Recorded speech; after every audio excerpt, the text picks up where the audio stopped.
South Florida, the beach, summertime, and the Team Boxing League, where every round is the last round. And welcome inside our TBL studios. Hi, everybody. I'm Dave Bontempo, along with my longtime pal, Al Bernstein. Let's get right to the standings as we head down toward the end of the regular season and with playoff matches on the line. The Philadelphia squad has already wrapped up first place, looking for an unbeaten season. Miami, it's the last time we'll see them tonight. The Vegas Hustle, one more appearance before the postseason. San Antonio win, and then look at that 5-8 and that red line. A lot of activity, and right above that red line is the Nashville squad. So we have all of that going on. And a lot going into this contest tonight, Al, because although now Nashville was beaten 9 points in the return of Luis Ortiz, and they have a King Kong-sized type of a task in front of them tonight to try to overturn it, they need some big performers. Yeah, they really do. You know, they have some proven point getters like Jasir Riley and Isaiah Elrod, but they're looking tonight, I think, at a 126-pounder, Leandric Josh Johnson. He's 7-2 this season, and this 25-year-old has come into his own during this second season for him in the TBL. He's used his superior hand speed and overall quickness to his advantage. And early in this season, he showed his power with a KO win over Daniel Bailey. And Nashville hopes he will help lead them into the playoffs, and they will stick the landing right there. The Miami lineup is full of winning performers, but it's hard to top the 10-fight winning streak of Yoelis Molina, one of the Cuban-bred fighters that lead the Assassins. Blinding hand speed is the calling card for this 22-year-old. He's so good that even fighters he has just defeated want to celebrate with him. He is one of 6 Miami boxers, Dave, who have 9 or more wins. That's an impressive roster. Miami has a championship look. Well, don't forget now, we've got 24 3-minute rounds. The launch rounds, the middle rounds, and the money rounds, all having 8 apiece. We do the round to watch in each. What about the launch rounds? Yeah, we're going to look at round number 2, which features Josh Johnson, who we just talked about, and also Victor Abreu, who's one of the fighters that has 9 victories for Miami. These two fighters are 3-3 against each other in TBL competition. So this looks like it is a close and competitive contest. All right, we welcome in the third member of our broadcast team, Sofia Gutierrez, who has an overview speaking with both teams. Go ahead. Nice to see you again. Thanks, Dave and Al. Happy to be here. Now, I had to catch up with the coaches before tonight's fight. Now, let's start off with Nashville. I talked to Coach Fred about tonight, and if they're looking to control that point differential against a team like Miami, who's 6-1, and he says tonight is bigger than that. They know their backs are against the wall, and they're going to show up to win every round. Now, there's a couple of players he believes in, but most especially, he mentioned William Langston. He's not trying to put pressure on him, but he knows that he's built for this, and he can help add points to the scoreboard. Now, keys to victory tonight is come out with fire. They know what's at stake, and they feel that they've really picked things up 2 weeks ago when they faced Miami and Nashville. Now, of course, I had to talk to Coach Herman from Miami, and he says they are feeling good. They got the home advantage. They didn't have to travel. They didn't have to make weight before hopping on a plane. They're going to have their friends and families here, and most importantly, we have to watch out for Giovanni Estela and Tyler Robinson, who is a new addition to the team. Now, Robinson has not been in the ring for over a year, but he knows that we can expect big things from her tonight. All right, Miami's really fortified itself with deals throughout the year and adding new people. So the fighters are on their way in. The fans are there, the bellows are ready, and we're getting ready to count this down. When we come back, we'll get the introductions, and then it will be on to action. Stay with us.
Team Boxing League is brought to you by Balance of Nature. In boxing, consistency beats intensity. Balance of Nature supplements help you stay consistent with ingredients of whole foods you can easily slot into your daily routine. Go to balanceofnature.com, use code TEAM, and start today. Well, TBL Bellas are on hand, so now you know what happens next. We're going to go inside and meet the fighters, get things started, and here is Ray Flores.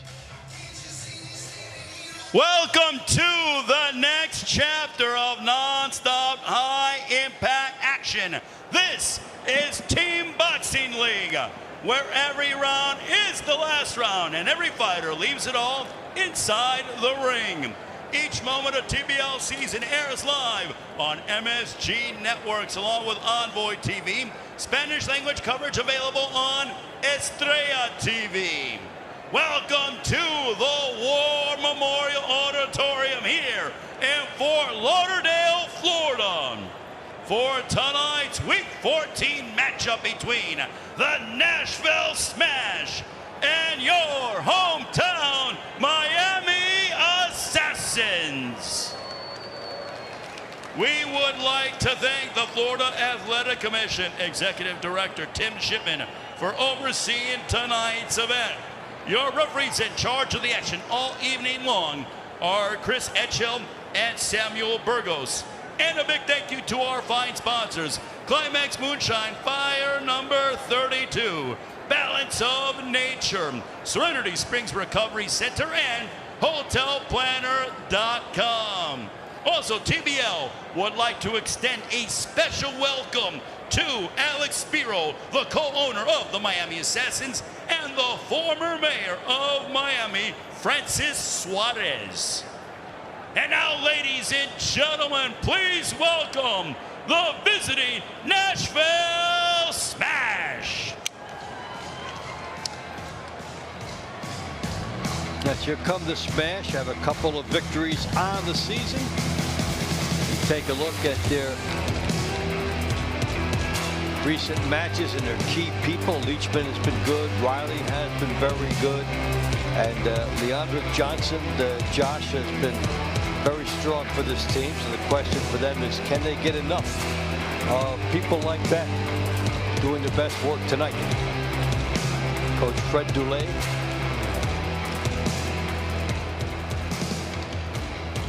The head coach of the Nashville Smash, renowned trainer Fred Dulé. Here is the starting lineup for the visitors. Bantamweight Bianca Ortega. Featherweight Leandrick Josh Showtime Johnson. Featherweight Shelby Cannon. Lightweight Ray Diaz. Welterweight Yasir Riley. Super welterweight Deshaun Prather. Middleweight Isaiah Elrod. Heavyweight Danny Barlow. Featherweight Jennifer Clashes. Lightweight Roger Hilly. Super welterweight Susana Rodriguez Griffin. Super middleweight Juan Just Business Barajas. Light heavyweight William Langston. 5 times Golden Glove State Champion, 3-time National Champion D'Angelo the Memphis Madman Leachman. And heavyweight Terrell Jamal Woods. Ladies and gentlemen, that is the Nashville Smash. And now please welcome your hometown Miami Assassins. Well, if you talk about mega brawl threats, this is one of the teams getting a lot of support by people watching over this team. 2 in a row. The addition of Luis Ortiz, Napoli's. Al talked about the depth of this squad. All the fighters with 9 wins. For the team that doesn't have much of a drop-off. Yeah, that's really an amazing amazing statistic when you think of that, all those wins. And then that doesn't even include people like Ortiz, who's a new addition to the team, and several other fighters that are just a little below that, like Carbonell and others that, you know, are still very good, even though they haven't reached that level of wins. There you see the team aspect of the Team Boxing League, how they come in. And The they're head a group. coach of the Miami Assassins, world-renowned trainer Herman Caicedo. Here is the starting lineup for Miami. Bantamweight Taylor Robertson. Featherweight Victor Abreu. Featherweight Samantha Guinatin. Lightweight Yustiel Napoles. Welterweight Estudia Suero. Super welterweight Yoelis Molina. Middleweight Giovanni Estella. Heavyweight Nestor Santana.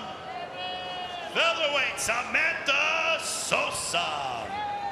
Former Olympian and WBA IPO featherweight champion, lightweight Claudio the Matrix Marrero. Super lightweight Sofia Veretti. Welterweight Haitian Olympian Darius the Hog Jackson. Super middleweight Yusmael Ruiz. Light heavyweight Isaac Carbonell. Two-time light heavyweight world title challenger Uneski the Monster Gonzalez. Two-time world heavyweight title challenger and former interim WBA heavyweight champion Luis King Kong Ortiz. Ladies and gentlemen, that is the Miami Assassins. And now, ladies and gentlemen, we ask that you all please rise if you're able to, as we honor America with the singing of our national anthem, being performed tonight by Christina Bustos.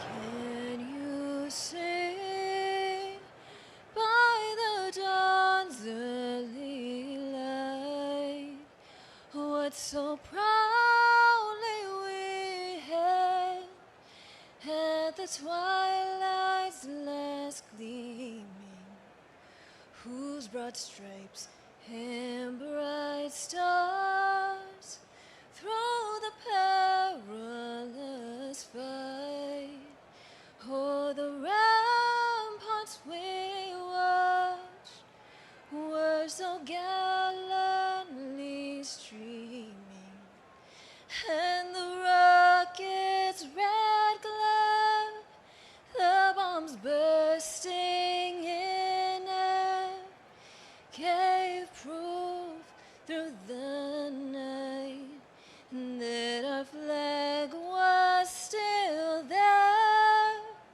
Who will say, does that star-spangled banner yet wave o'er the land of the free and the home of the brave?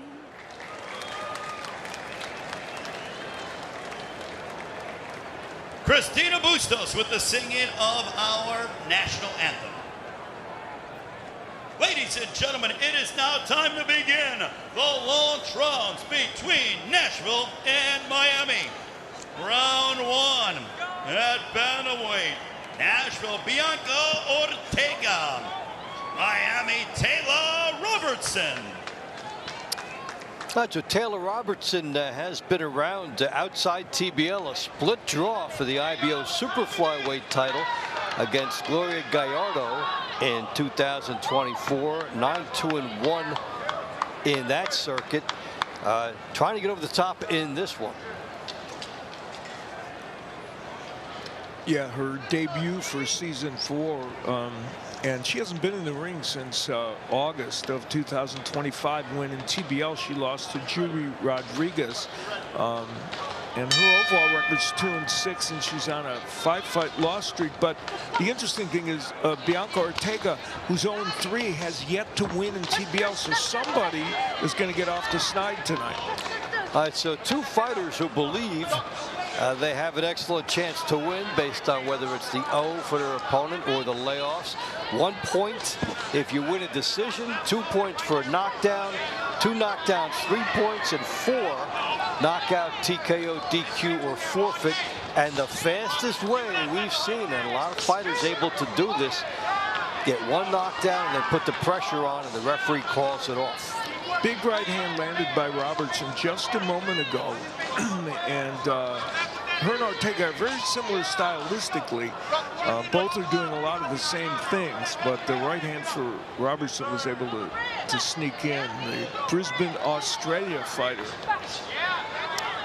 Yeah, decorated amateur, and even appeared in a reality show called Hunted way back, I think when she was 12 years old. So the calling seems like it's always been there for her to perform. And right now, her pro experience is showing. Bianca Ortega has never had a professional fight outside of the TBL. She had a little more limited amateur experience. She had some good moments, but she is taking it on the chin right now from Taylor Robertson, who, as you said, more experienced. Yeah, and the good balance that Taylor Robertson has, and the poise.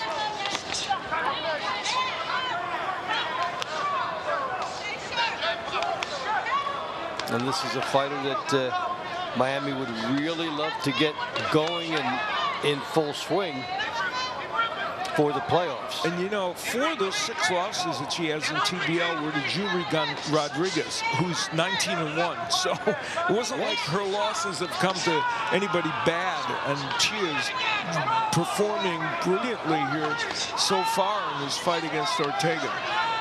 Good body work that she's doing here, throwing the hooks, moving. Ortega trying to come back at her, but Robertson has gotten off the mark first here tonight.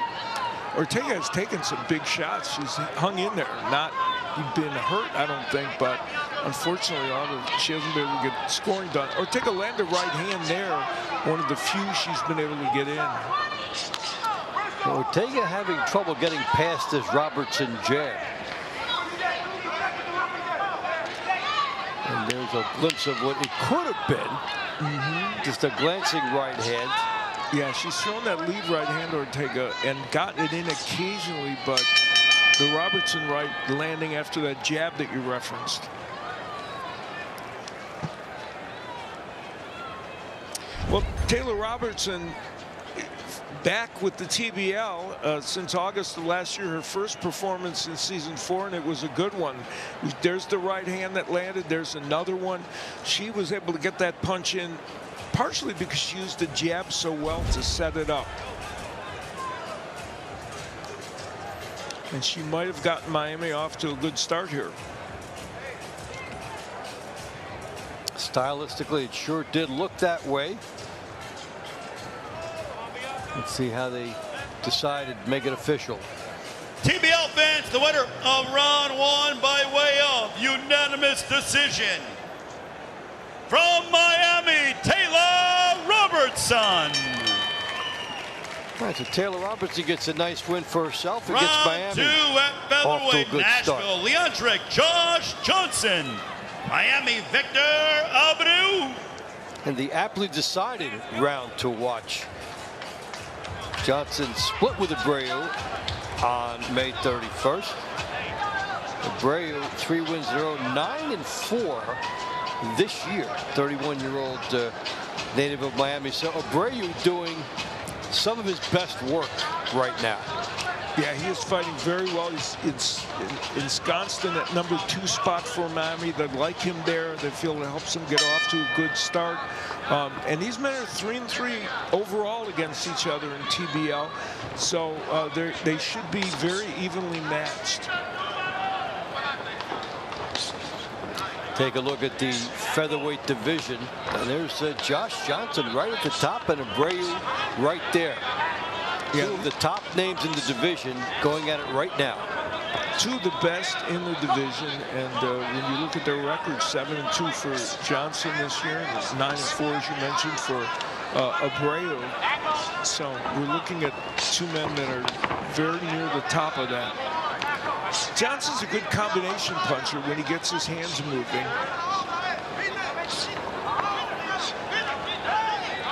And he's got very quick hands. But Abreu is a solid defender. You see that guard, that high guard. He's not that easy to hit. And for fighters who are aggressive, sometimes they are easier to hit. Yeah, and these are guys who arguably are doing their best work ever in TBL right now. Yeah, Johnson was 9-9 last season, 7-2 this year, so he's definitely improved, as has Abreu. Nice right hand by Abreu. He's the kind of fighter that wants to come forward always. He came forward behind the jab there and just missed scoring with the right hand.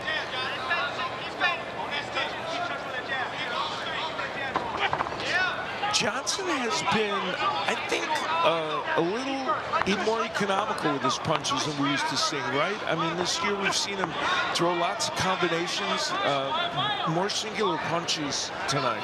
Yeah, we've seen aggression from him. We've seen knockdowns from him. He had a knockout against Bailey. So this is something where, stylistically, neither fighter wanting to gamble off the safety spot right now. Yeah, I mean, Abreu has come forward and he's been a little bit more of a risk taker, but not that much more.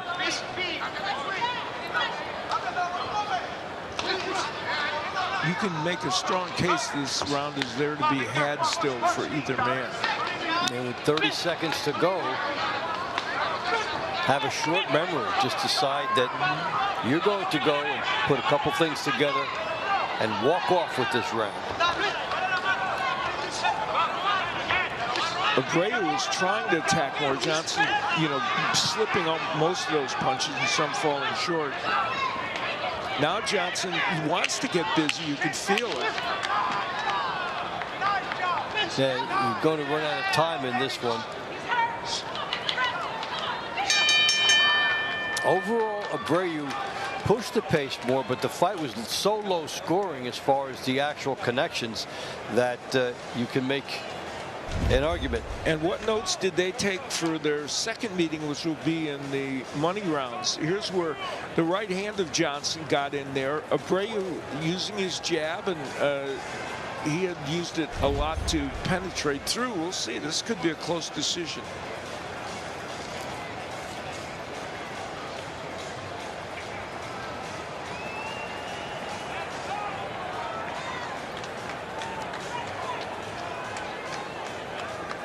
TBL fans, the winner of round 2 by way of split decision.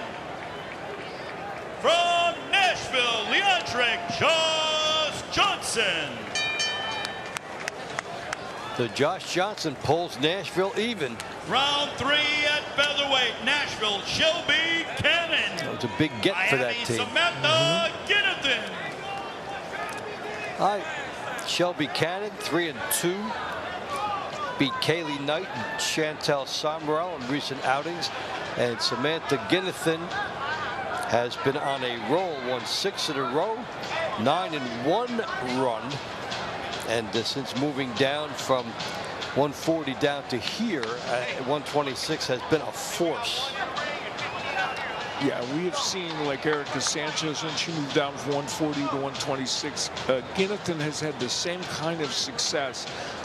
And Shelby Cannon, the 35-year-old, who is a bare-knuckle fighter, we've seen her develop. She's 3-2 now this season, her debut season in TBL, and we've seen her improve, as a regular boxer.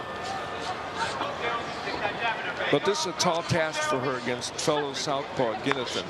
The 2023 National Golden Gloves champion. All types of credentials for her. Total net points of +10, as she has been a machine for Miami and a dependable force up on top. By far her best season in TBL. One of Dave's blue-collar fighter honorees. We had that about a few weeks ago. Yeah. We'll be having another one.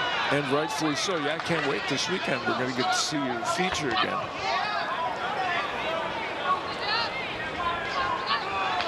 Cannon has a disadvantage in height and reach, but she feels like she can get on the inside and get that left hand in. Yeah, and toward the point you made earlier about her trying to find some polish when she comes in and not just rushing in. You see it with her head movement. You see it with a little bit of the things she's trying to do. She's not just firing. She's trying to do some work before. Yeah, absolutely. And we saw evidence of that her last time out when she beat Chantel Summerall and Kayleigh Knight. We saw some of that. And it's not easy to come over from another discipline in which these type of things are not honored. That's right. Yeah, exactly right. You know, sometimes, like in this round, there's a really good straight left hand. I was going to say, she is one of those fighters, when we see them in team boxing, about 1 minute and 20 seconds into the round is when they really start. And that's what she's doing, right? There's a mental clock that they have, and boom, all of a sudden, there they go. And the sense of pouring it on to the finish line.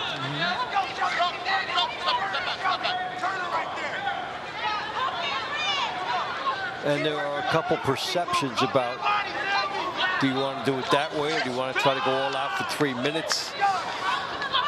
You don't have much time to work with. Yeah, and some people just control the tempo for 3 minutes, and they don't have to do as much offensive. But Ginnethan is getting a lot done here now in the last minute or so of this round.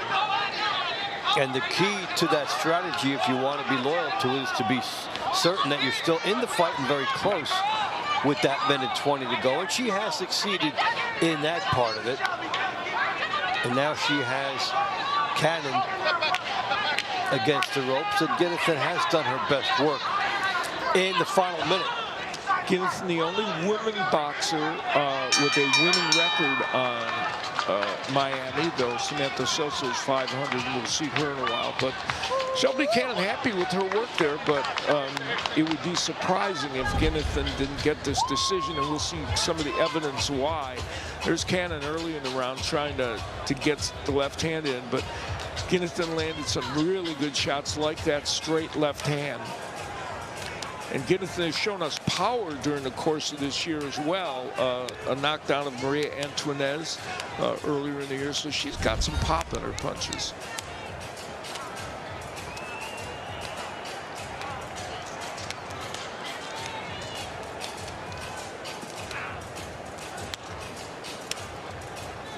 Ladies and gentlemen, the winner of round 3 by way of split decision from Nashville, Shelby Cannon. Okay. Mark that one up in the surprise division. Interesting. Round 4 at that minute 20, big for Nashville. Diaz, Miami, Yustiel Napoles.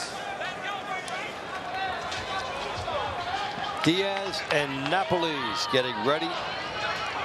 Diaz is 9-0 outside TBL. Last fight there, 2024. Lost the last 2 to Traquan Pettis in this circuit. And Napoles is on a 12-1 run. 12-1 run. Came off a win over Roger Hilly last time. Yeah, he's a top point producer in this league, and has a huge right hand, Napoles. That and there you see the point situation, and he's right at the top. And De La Cruz has the only victory against him in that run, and he's in the 2nd spot. So Miami has a lot of fighters that will show up. When you look at these graphics tonight about the leaderboards, there'll be a lot of Miami fighters on them, and that's really something you like as a team going into the postseason. The depth that you have about being in the top ranks. Now Diaz, with those split decision losses to Pettis, you know, feels like he could have gotten one in there, but he didn't quite do enough. And he showed some defensive liabilities. Now he's 9-0 as a pro outside, you know, of TBL, so he's a solid fighter, but his defensive liabilities hurt him a little bit against Pettis. We'll see how he does against Napoli. You better have good defense against Napoli, or you could end up on the mat.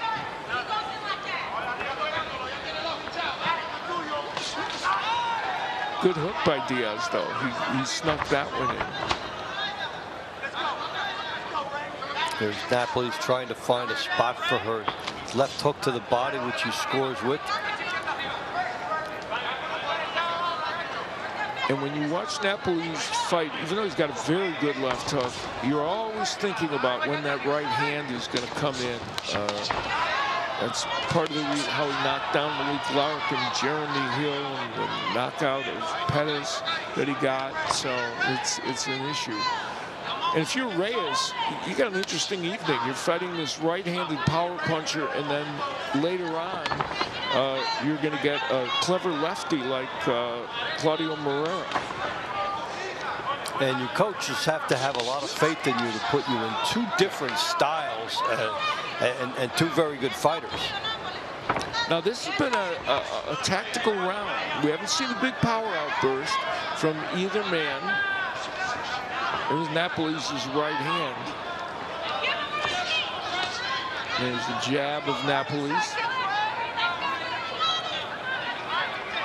Napoli's trying to walk him down here, cut it off, and then throw the left hook, which got blocked, and the jab behind it.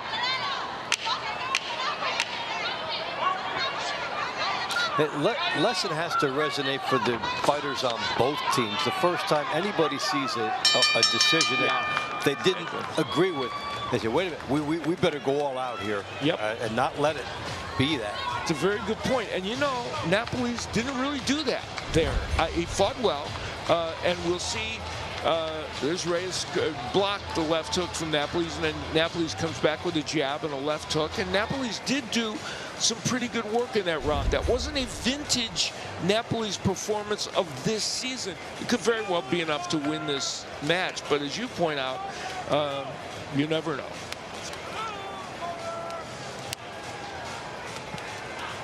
TBL fans, the winner of round 4 by way of split decision from Miami, Napoles.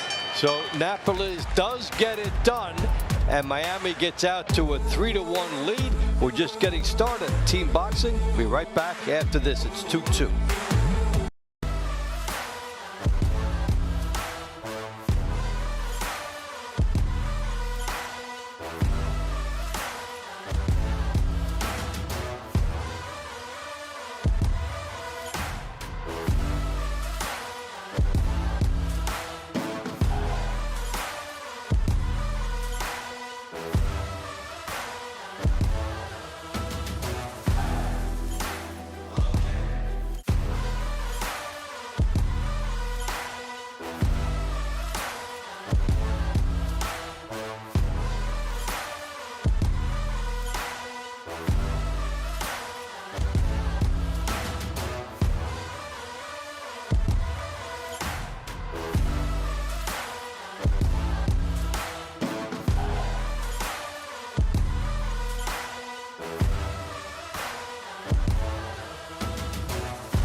And we are back. Miami and Nashville are tied 2-2 now.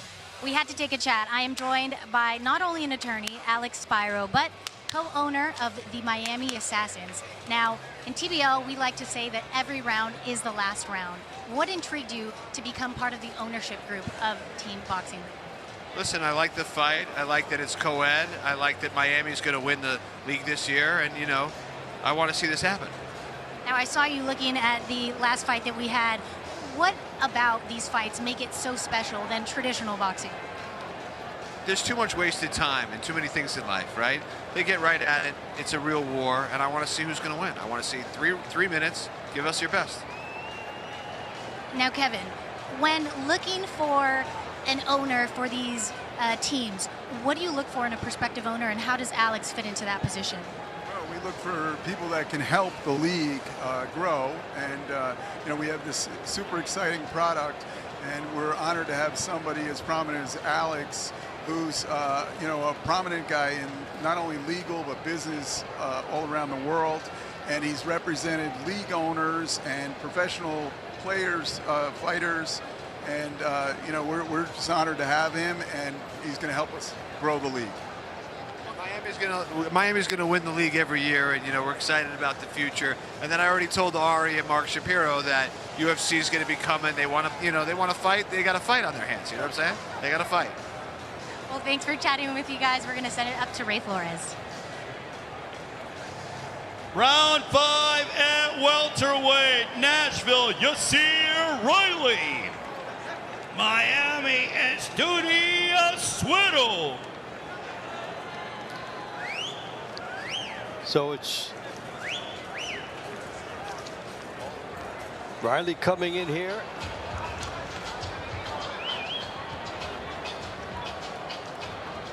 Four 4-0 as a pro, 23-year-old, 8-1 in TBL.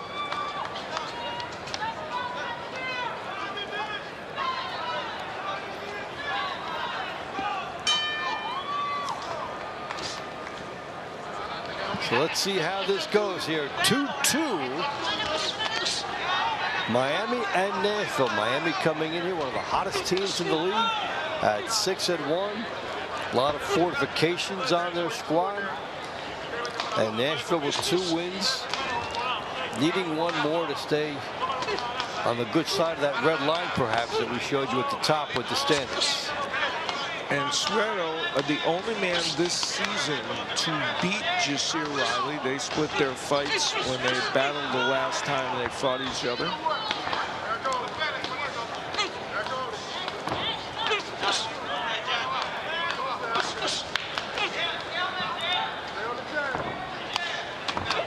Good jab coming in here to start this off. You know, Suero has a 5-4 record this season, but 2 of those losses were split decisions. So, you know, he could have certainly a better record.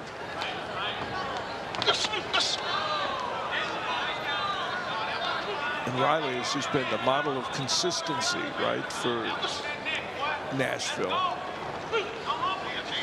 Yeah, he beat a 31-15 Javon Davis. That's a big feather in his cap. And 8-1 in the league. So he has been a premier performer, and a lot of potential staring ahead for this 23-year-old from Cleveland. Yeah, really a solid fighter who's 4-0 in the pros. And ironically, he is such a power puncher in the pro ranks beyond TBL that, you know, he hasn't shown that totally yet here, but he might.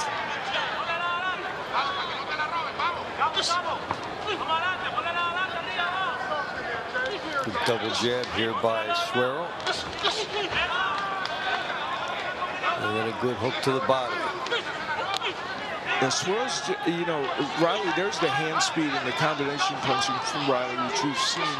And he has a good right hand, but also a real good left hook. And they exchange them there.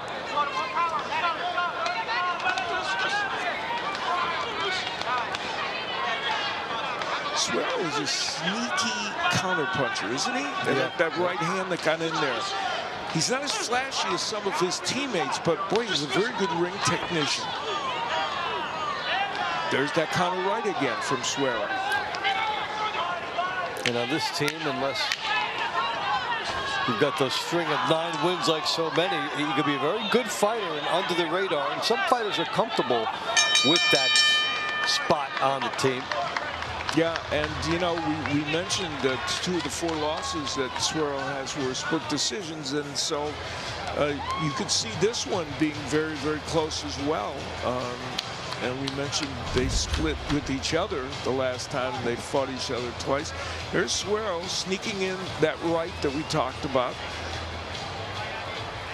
And he's doing a lot of combination punching there as well. And Riley an attacker, but running into a lot of counter punches. Now we'll see if that's enough for Suero to get his 2nd win against Riley.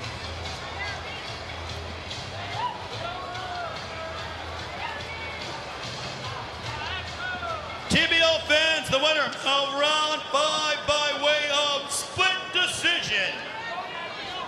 From Miami at Studio Suero.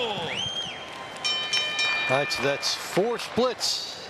Round 6 at super welterweight. Nashville, Deshaun Prather. Miami, Yoelis Molina.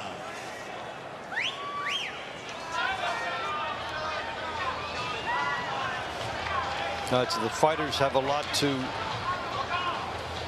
really take into account with all these split decisions we've seen so far. Miami leading at 3-2. Dave Bontempo and Al Bernstein with you. Team Boxing League. Miami, its final regular season appearance. 6-1, guaranteed a spot in the top 3. And Nashville fighting for its playoff lives.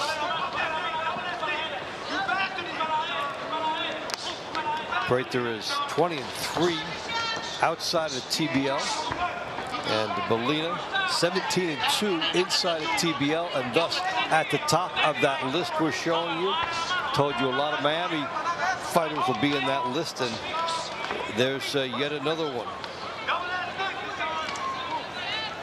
It's on a 10-fight win streak after starting 0-1.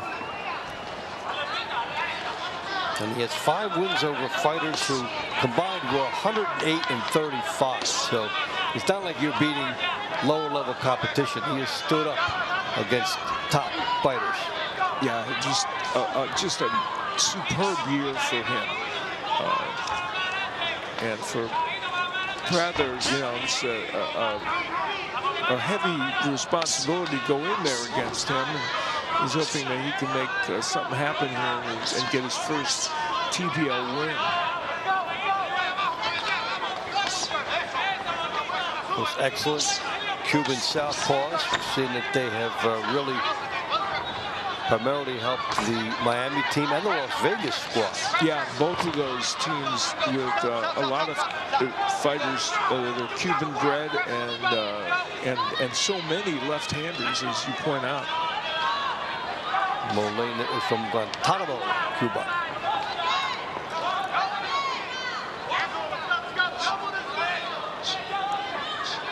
So who wants to make the big move here? Yeah, Molina's been more active, but Prather's trying to counterpunch as he did there.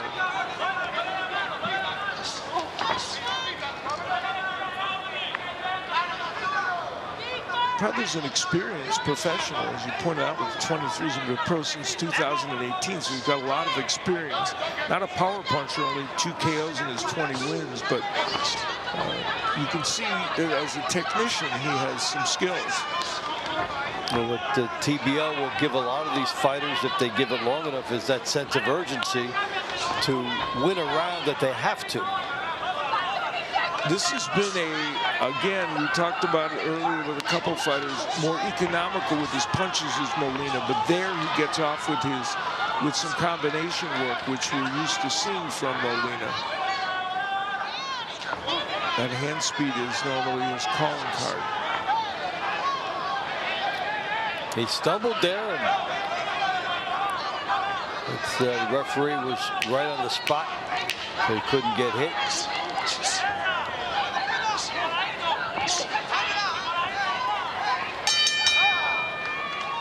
This was a fight that threatened to be more than it was. And probably closer than some would have imagined. We mentioned Molina on that long winning streak. Prather has yet to win a TBL match, and here's some of the action where Molina was very aggressive, did some good work, but Prather also got some good counterpunching done. And that was where he slipped on the logo, I think, honestly. And Prather going after him. The referee was a little bit late in getting in there. He got in, but maybe just a moment later than he should have. TBL fans, the winner of round 6 by way of unanimous decision. From Miami, Yoelis Molina.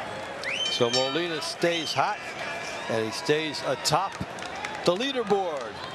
Round and Miami gets a 7 point. at middleweight. Nashville, Isaiah Elrod. Miami, Giovanni Estella. And this is a real good one. Estella has been a terrific addition to Miami from the New York Attitude. And he beat Elrod last year twice. This year he is 8-2. And he has a win over Rashidi Ellis. We're not kidding you. Somebody did beat Rashidi Ellis. It doesn't happen very often. Only 3 men have beat him, and he is one of them. All right, so while they go out in here, Sofia is with Napoli's. Yosdiel, you are ending the season off with a tremendous score. You've been one of the top scorers, not only for your team. How has it helped you as a fighter, and how good does it feel knowing that you've helped put so many points up for your team? Toda esta temporada has metido muchos puntos para tu equipo. ¿Cómo te ha ayudado para tu seguridad como un peleador, pero también sabiendo que le estás ayudando a tu equipo a ganar? No, primero que todo, yo me siento súper contento y agradecido con Dios, agradecido con TBA por darme la oportunidad, con el equipo de Miami, por confiar en mí. Y nada, me he puesto a trabajar todo el tiempo en el gimnasio, haciendo el trabajo con mis entrenadores. Y cada vez que subo al ring, subo con la mente de brindarle mi apoyo a mi equipo y buscarle los puntos que pueda darle. Solo me enfoco en eso, en hacer los puntos para mi equipo. Now he's really happy where he is in the league and what he has been able to do for his team. He says all he has is for his team and the TBL league. Now, he says it is very important to keep scoring and get that momentum for his team. He's happy to be a team player, willing to deliver for his team. All right. Thank you. Halfway through this round here, and it's a good one between Elrod and Estella. Talked about Estella's win over Ellis and the good addition he's been to the Miami team. Yeah, produced 11 points for his team with an 8-2 record. And, for Elrod, 6 of his 8 fights have been split decisions. He's won 4 and lost 2. So he's been involved in close ones, and this one is close. Estella's been switching lefty to righty a little bit. There he did. You see him do it right now. Yeah. Wow, good shot by Elrod and also by Estella. We've seen Elrod be the source of some unlikely power, even if it's not a knockdown, enough to shift his opponent and drive him back into the corner. And he is one of the fighters on this team that they need to step up. Yeah, they've certainly looked at this and hoped that Elrod could at least give them one win. Estella, his last time out, was 2-0 against Lasha Gergliani, a lefty like Elrod. And his former teammate. Yeah. New York. So you know your teammates training with them, and then you go against them. Well, big right hand may have hurt Elrod from Estella, who does certainly have power. He has shown it. And Elrod catches him coming in because they both went at it big.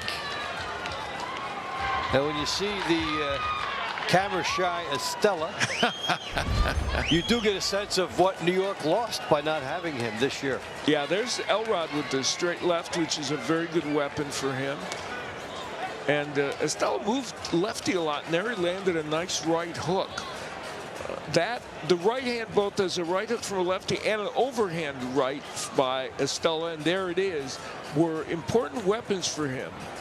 he had some showy ones. Elrod landed some very nice punches as well, though.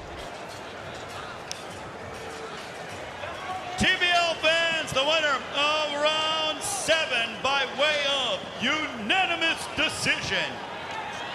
From the Miami Assassins, Giovanni Estella. Let's see, the Stella train keeps on rolling. Our final launch round will be in the heavyweight division. Nashville, Danny Barlow. Miami, Nestor Santana.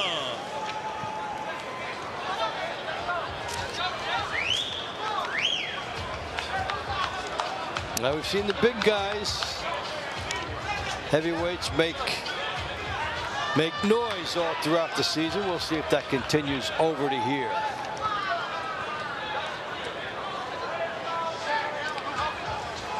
Danny Barlow, an interesting case, you know, UFC fighter who had some boxing background and came here to be a better striker, to be better as a boxer. And boy, we've seen him do that, Dave. He has shown a lot of growth in his 4 fights. He's 2-2 this season, shown a lot of growth. And he has 2 wins over Santana.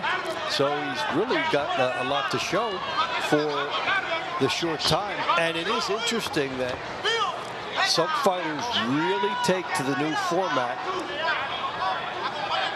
It's also fascinating to see how many different ways there are to get into this league, whether it's bare knuckles or you know, kickboxing or some of the other disciplines we've seen. And Santana has had kind of an up and down season, but he did have a week 2 KO of Kenyon Walker that was a big one for him and helped his team a lot. Barlow switching back and forth, you're going to see a lot of that from him. He does it again here, and here's Santana trying to come at him with a right hand. You would think that Barlow wouldn't want to exchange with Santana. Bigger man, but Barlow just landed a real good straight left hand. And Barlow's not afraid to do that. I guess you've got to think you're quicker in order to do that. And he is, right? The hand speed. And this, you know, Danny Barlow, look at the technique. That's pretty good technique for a guy who is a UFC fighter and has limited boxing experience. Good rights by Santana. And of course, he's got power in that punch. Yeah, you come over from that and you're showing patience and timing and appreciation of sequence. Both men landing shots. This is a real good heavyweight matchup. A typical TBL heavyweight matchup with lots of action. And here is Santana trying to load up, being that the invitation is there for a slugfest. 45 seconds to go, and they're both digging with their good shots. Here is Barlow opening up with 2, and there's Santana just missing with a couple sledgehammers. Santana throwing home run balls every time he throws, and some getting close, some landing, and a lot of them missing. Look at the jab of Danny Barlow. You know, again, a weapon that is, you know, coming over here to boxing, you wouldn't expect to see as good. There's a right hand by Santana. He's got power in that punch. And the patience of Barlow to let a punch whiz by his head and then don't jump up and exchange, land a shot and get out. Yeah, and then, you know, there have been right at the end there, Danny Barlow landed a really good straight left hand. And he landed some that I think got Nestor Santana's attention. And there's the jab, and Santana missing with a lot of those big shots. Santana did get a right hand in like there, but there's that straight left that we talked about for Barlow. There were some great exchanges during the course of this round for both men, and there's some example, the left hand of Barlow getting in and Santana having a good exchange with him. That was a lot of fun. Ladies and gentlemen, the winner of round 8 by way of split decision from Nashville, Danny Barlow. So So the launch rounds produced a plethora of split decisions. And the last one going to Nashville, but Miami is up by 2. Dave Bontempo will tell you the action coming up on TBL. Thanks, Al. We're enjoying the excitement of this one, and we've got plenty ahead on this week in the Team Boxing League. LA wants to cement a final playoff spot as the Elite take on Houston. At home, thunderous hometown support for the LA team. Remember, they put up 20 points in a row against Dallas. They'll be dangerous if they get into the playoffs. They want to lock it down, and then we'll get another chance to see the Las Vegas squad, the Hustle, in their final regular season appearance against the Phoenix Fury. Both teams in the playoffs. We get a chance for a playoff preview. Stay with us all season long on TBL, and through the playoffs, we've got you covered.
A hot night in Miami. Both Temperature and the Miami Assassins off to a 5-3 lead after the launch rounds against the Nashville Smash. Hi, everybody. Dave Bontempo and Al Bernstein. So glad that you have joined us. And Al, each team comes out of that launch rounds feeling a little bit good about some things. Yeah, in some ways they do. You know, Danny Barlow's win right at the end against Santana was a big boost for Nashville.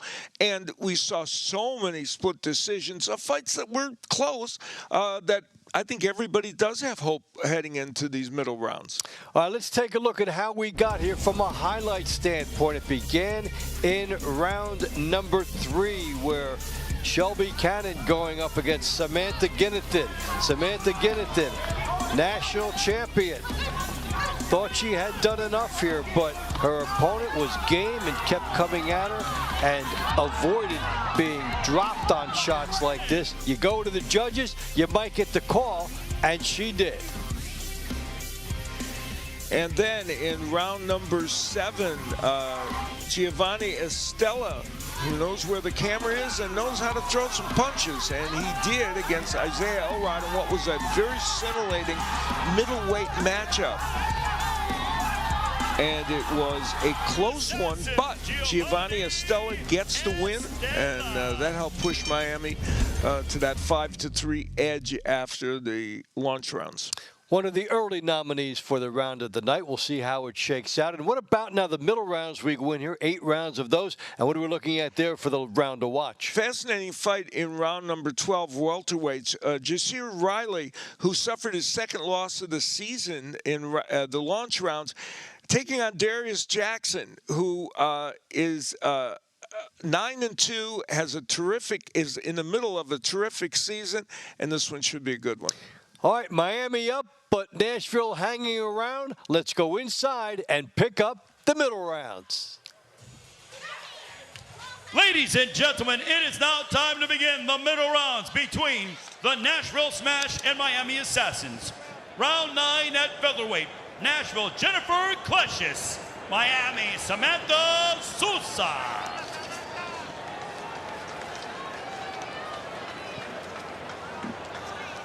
Clausius, 3-4 in bare knuckle, but 3-3 here. Beat Knight and Chantel. Several last 2. Sosa 2 wins over Cannon and a loss to Natalie Zempotenko.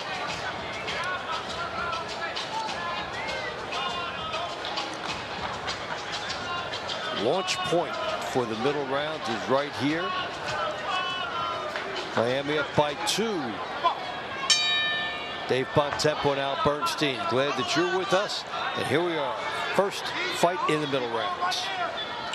Samantha Sosa is now at 5-5 this season. She is a young fighter at age 19 who is, or 22, excuse me, who had a good amateur career, and she has really developed. These are the first pro fights for her, the ones she's had in TBL, and she has come on very strong, one-on-one, as you mentioned, against Zempo, among other things, and she's a solid fighter. We've seen a steady improvement from her over the course of the season.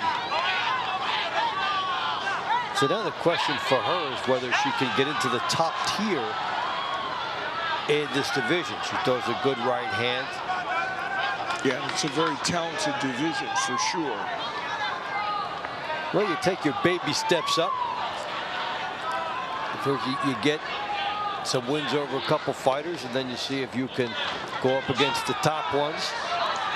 I think the wins that Kleshis got last time out, those 2 wins over Summer all night that you referenced, I think that's going to give her a lot of confidence moving forward.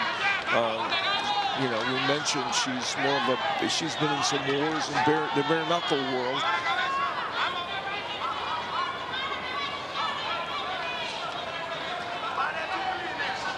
Sosa has a really good right hand, and she's looking for it here against the lefty, of course. And there's a veteran move. Sosa jabbing to the body, hoping that would open up that right hand. And there you go. Does it again. See if the move will work twice.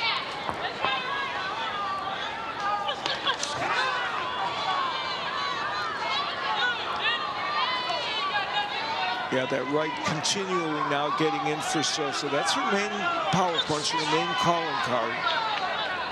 Kleshis is trying to get her straight left in when she can throw it, but she hasn't been able to really pinpoint that punch yet. Always has to react to the jab. There's something in her face that just makes her reload a little bit. The fighters have been doing some posturing for each other. Yeah, as a substitute for throwing punches. Yeah, Kleshis is smiling a lot, but she's not throwing a lot of punches right now.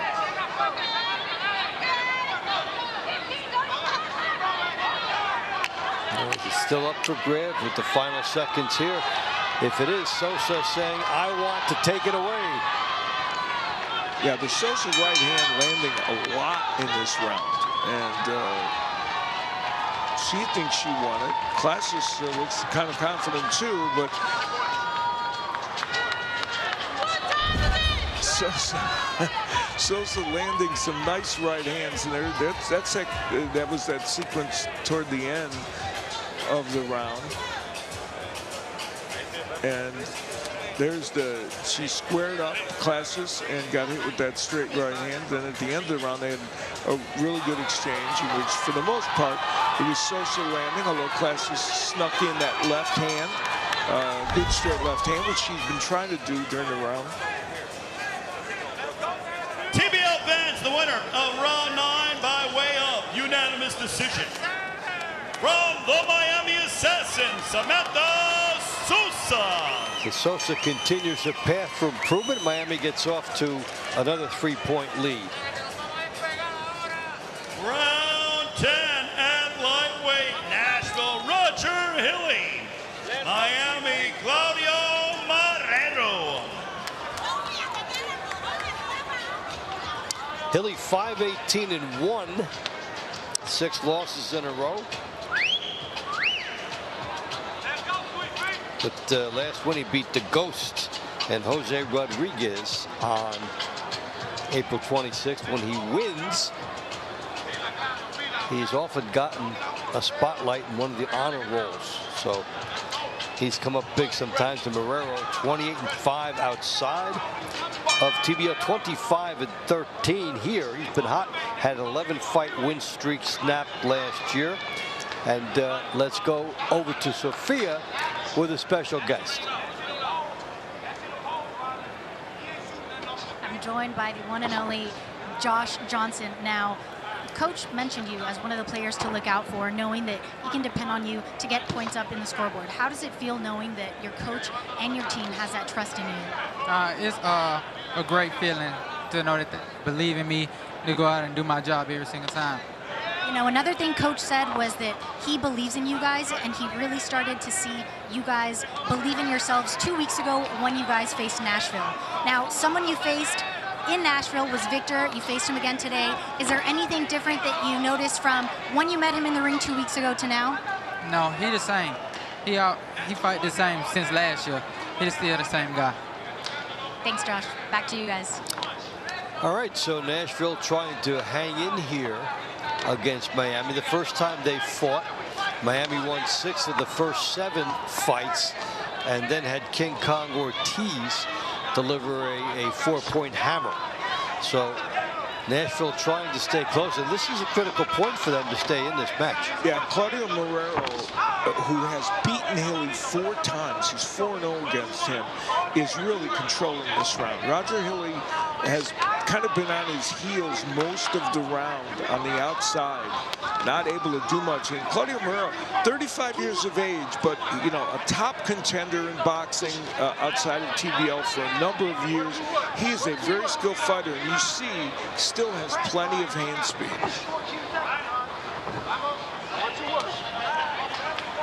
He's had a share of success against some of the better fighters in the league. Yeah, Marrero's having, you know, not one of his big seasons. He's below 500. He was 12-2 in season 3 of TBL. But he's getting back on the right track, he hopes. Yeah, we saw him get a big win earlier in the season against Atlanta to stem a comeback that was being thrown at his team. So he would get up to 500 for this year with a win here, and this has been a surgical performance because Roger Hilly just has not been able to find him. Yeah, and of course that's part of Marrero's you know, attributes as a fighter. He is not an easy man to attack. This has actually been one of the best performances, I think, by Claudio Marrero in terms of the offense he's shown and defense, mixing up both and giving a hard time to Roger Hilly, who is on an 0-6 loss streak, and it might be 0-7 after this. Marrero, from the get-go, was throwing lots of combinations. There you see it, not everything landing, but putting Hilly on his heels against the ropes, using feints, straight left hands, jabs to the body, just a variety of things that Claudio Marrero, a 35-year-old who's had 33 pro fights outside of TBL, along with his great experience inside it, you know, he's seen everything in the ring. And that was surgical Ladies and Barrero. gentlemen, the winner of round 10 by way of split decision. From the Miami Assassins, Claudio Marrero. Well, by split unanimous, they got the right winner, so Barrero makes it to 7-3, and Miami off to its biggest lead. Nashville, Susana Rodriguez Griffin. Miami, Sofia Veretti. All right, Susana Rodriguez Griffin, 42 years old from Indianapolis, 2-2. First fight since lost to TKO Sage Rosario. You know, she's been an amateur referee and a coach leading collegiate boxers. So she's been a good role model in what she's been doing. And Sofia Veretti has 2 wins over Camila Panada in her career. So there are moments when she can come up really big. And as they get started,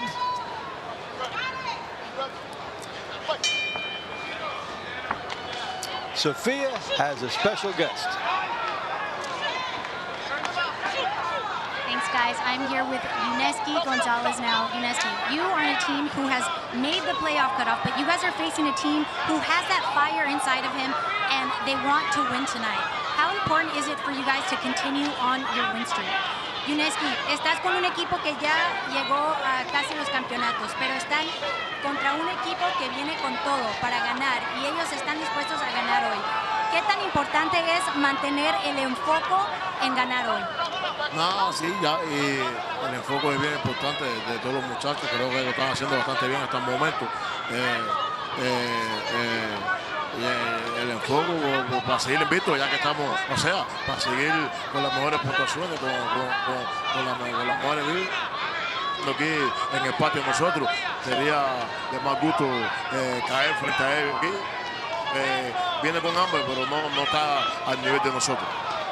Yes, he said it is at a win tonight, most importantly because they are here in their home turf. He wants to keep those points up to make sure when you look at the scores of all the teams standings at the end, that Miami is one of those top 3 teams. Yuneski, gracias. Thank you.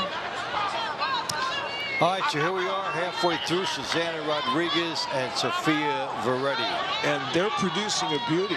I'll tell you, early on it was Veretti doing well, and then Griffin, who, as you point out, coming off a tough loss, has shown resilience and toughness here. And, Veretti's 2-8 this season, but man, she faced Ariel Davis, Brianna Carrero, Stacia Suttle. She's been in with very tough competition, and she doesn't have a lot of experience, pro experience. So learning on the job in a tough way, but she's had a good fight here against Griffin, but Griffin's done a lot of good work as well. Yeah, and when we look at the matchup, you're saying, for those reasons, a drop down from the elite to level that, she's at makes it very much an up for grabs fight. Miami has its largest lead, 7-3, and this is real crunch time for Nashville. Yeah, and Griffin is giving it her best, and she has landed some pretty good shots. And you mentioned all her attributes. She even promoted 3 shows in Indianapolis. So she's a key figure in women's boxing at age 42. And she is performing tonight pretty well. This is going to be a tough call, I think, for the judges. And when you are going to be a teacher and a coach and a referee and you're in the spotlight, you do have to lead by example, and she put up a very good effort here against a game Sofia Veretti. Pleasing in its own realm was this fight. Yeah, Griffin feels like she did enough. Veretti had a really good start in that round early on. But then Griffin kept coming forward like this, switching to lefty there. She often switches from righty to lefty and back again. She was able to land some pretty good punches, so this could be an intriguing decision.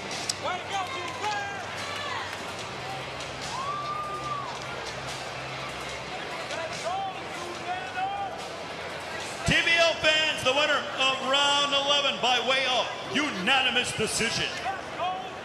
From the Nashville Smash, Susana Rodriguez Griffin. Oh, Susana, you put Nashville on the board in the middle rounds, and that was a nice scrap. Round 12 and welterweight, Nashville, Yasir Riley. Miami, Darius Jackson.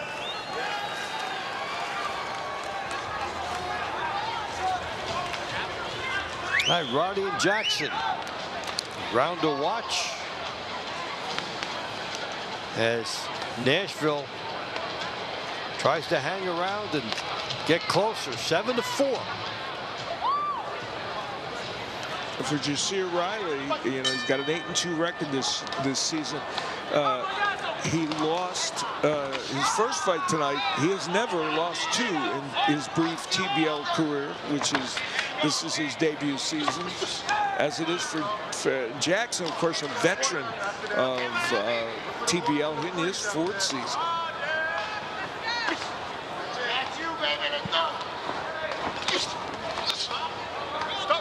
And the only 2 losses Jackson has this year, with his 9-2 record, were both split decisions. So he's had a very good campaign, as has Riley. Yeah, Jackson with 2 wins over Ryan Zempoteka. Did have a 6-fight win streak at one point. Just been under the level, very close to the level of the Castros and the Gaineses and some of the better fighters in the division. So he's right there.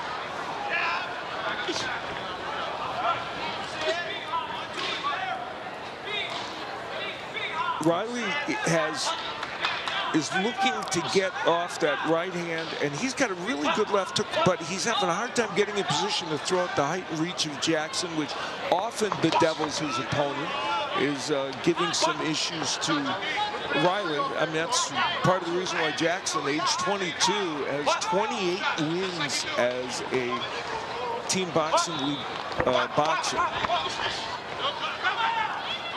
You see Jackson not staying in one spot, moving with angles and giving Riley something to think about. Utilizing his natural height and reach. And there's a good pot shot type of a punch as he was starting to lean the other way. Now he can throw an unconventional punch and then get out.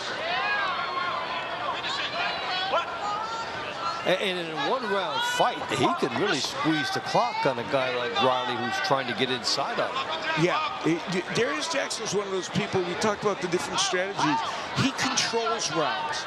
And so he does enough offense to get the job done and prevents his opponent from doing much offense themselves. And it's not like he's running around the ring. You see, he's in the pocket. And he will attack, especially using the jab. Yasir Riley has got to get something in, like an overhand right or one of those left hooks, something to change the dynamic, I would think. And the problem when you're going against Jackson is he does not overreach. No. No, controls it, as you're talking about, patient, and almost like he's aware of the scoring in his head. Yeah, it's a very good point. 4 punches launched, nothing got in, but 15 seconds came off the clock, and Riley was no closer to Jackson than at the start of it. During that sequence, Yasir Riley launched a big right hand, but it flew over the head of Darius Jackson. So we'll look at Jackson on the inside. Riley trying to get some shots in on the inside and put some punches together, but they didn't quite get there.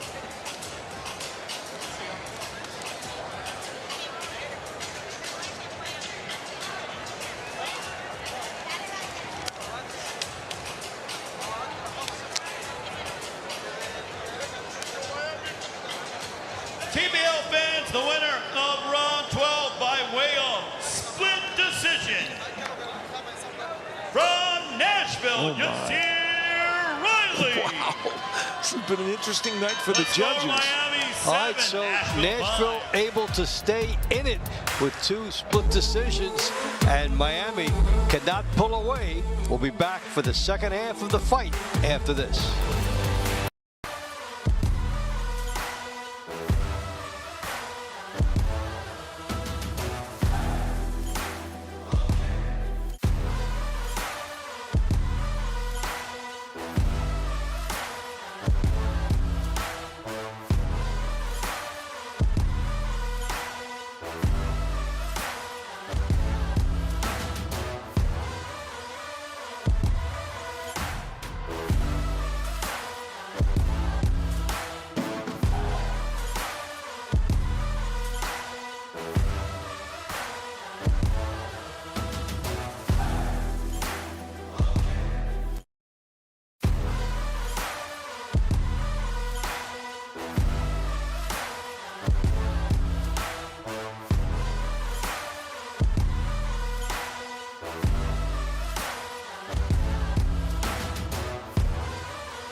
are back here in Miami as Miami leads the Nashville Smash by 2 points after the 12th round. Now, I am joined by former two-time mayor who just finished his term back in December, Francis Suarez. Now, Francis, Miami has an amazing franchise of teams, Heat, the Panther, the Dolphins.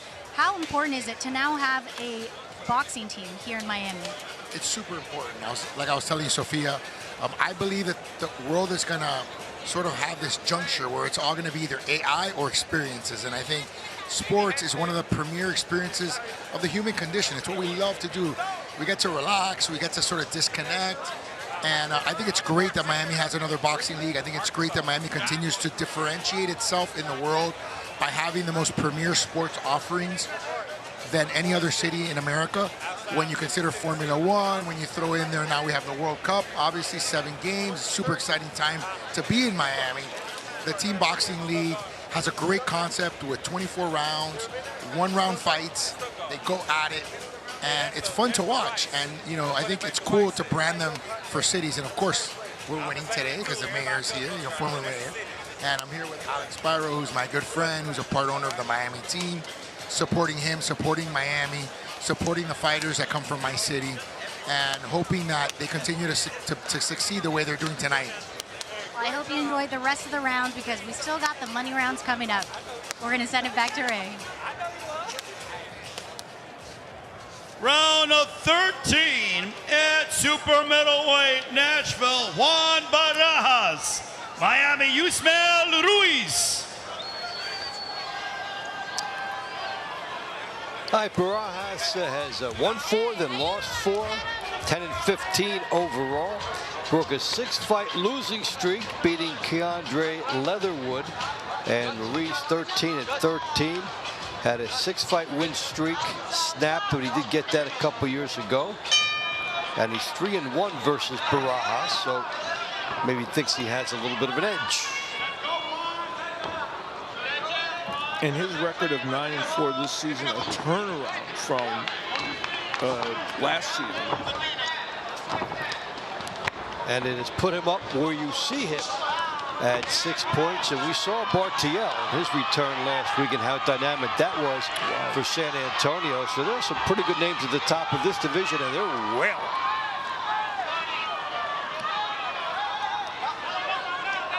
Barajas can be a very busy fighter. He can throw combinations and be very aggressive. And that's what he's trying to do here.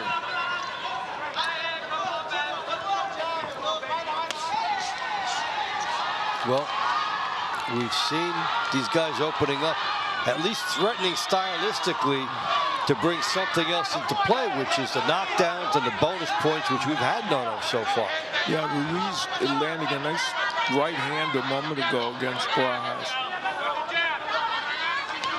Juan Barajas is a really fascinating fighter because you never know exactly what you're going to get. Sometimes he comes out and boy, the combinations are flowing and he looks so sharp, and then other times not so much.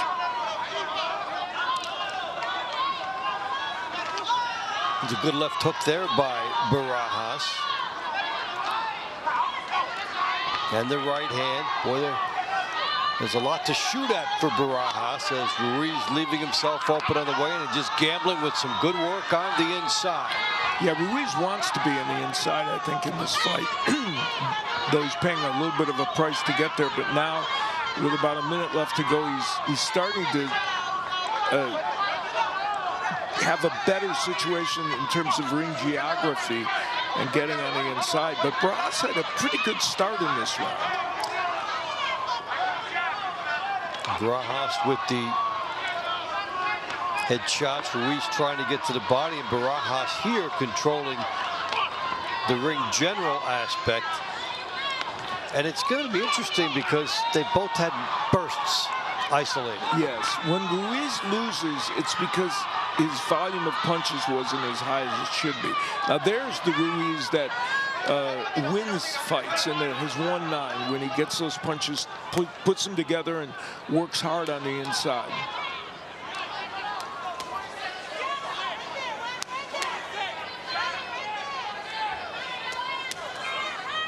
Barajas has slowed his pace a little bit in the second portion of this round. So it was Barajas early, Ruiz in the middle, and take your pick at the end. Well, Yusmel Ruiz lands a nice left hook and then turns away and says, hey, that was pretty good. There's the hook on the inside. You see, this is the distance where Ruiz, when he was there, did good work. Barajas did better work on the outside, especially early in the round. And again, a right hand by Ruiz. So those were good. That was a good sequence. And the body work by Ruiz also. So there were good action sequences for Ruiz, but in between, Barajas did some good work from the outside.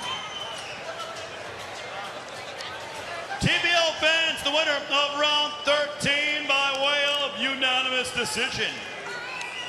From the Miami Assassins, Yusmel Ruiz. So Ruiz gets it done, and Miami goes back up by 3. Round 14 at light heavyweight, Nashville, William Langston. Miami, Isaac Carbonell. Langston has 5 wins in a row, second-year fighter. Did lose to Carbonell last year and then beat him last time. So they know each other pretty well. And Carbonell from Nashville at 27-11, lost to William Langston last time out. And I will see how this one plays out. Yeah, they're 1-1-1. They have a draw in TBL. And of course, Langston, as you pointed out, I announced that fight where the two of them met in boxing outside of TBL. And Langston won a unanimous decision in that one. So they have a lot of history together, these two boxers.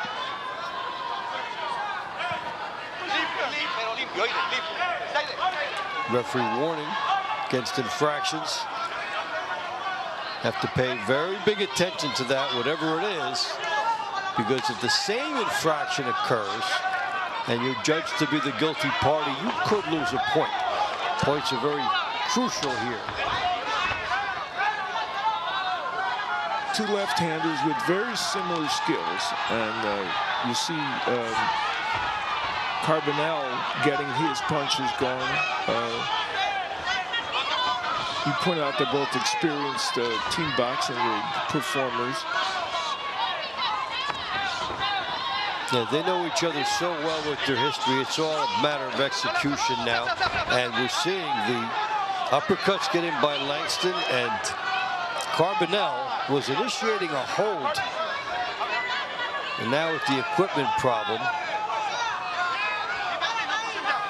clock did stop here. I mean, Carbonell, the 32-year-old, has 27 wins in TBL. So he's very experienced in this format and does a good job. But I'll tell you, William Langston has been trouble for him, right? He's just one of those guys that both outside the TBL and inside it, they've had very close fights together. And Langston pushing forward. Carbonell boxing pretty well and throwing the jab out as a counter to him. And there is Langston working on the inside, trying to get the body shots home here on Carbonell. And Carbonell has been the one initiating the holding. Yeah. He doesn't want to fight on the inside with Langston, I don't think. Langston only has 2 losses this year, and both of those came to Raiko Santana, who, of course, is one of the best in this division, and one of those was by split decision.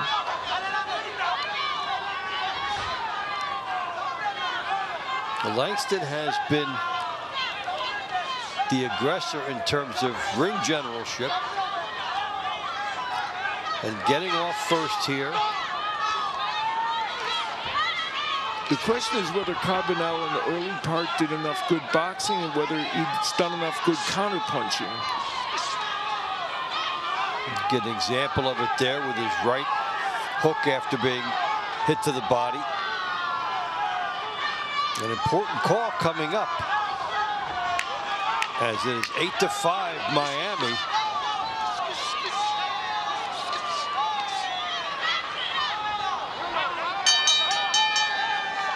Langston makes a good bit at the end, but they'll judge the entire 3 minutes. Yeah, Langston frustrated with the holding of Carbonell right at the end of that round, and Carbonell did do that several times. This was where Carbonell spent a lot of time against the ropes. Good left hand landed by Langston, and that doesn't help you in the judge's perception unless they really see you counterpunching off those ropes. Langston was able to put in there and throw a lot of punches. Not everything got in, but some did. TBL fans, the winner of round 14 by way of unanimous decision. From Nashville, William Langston.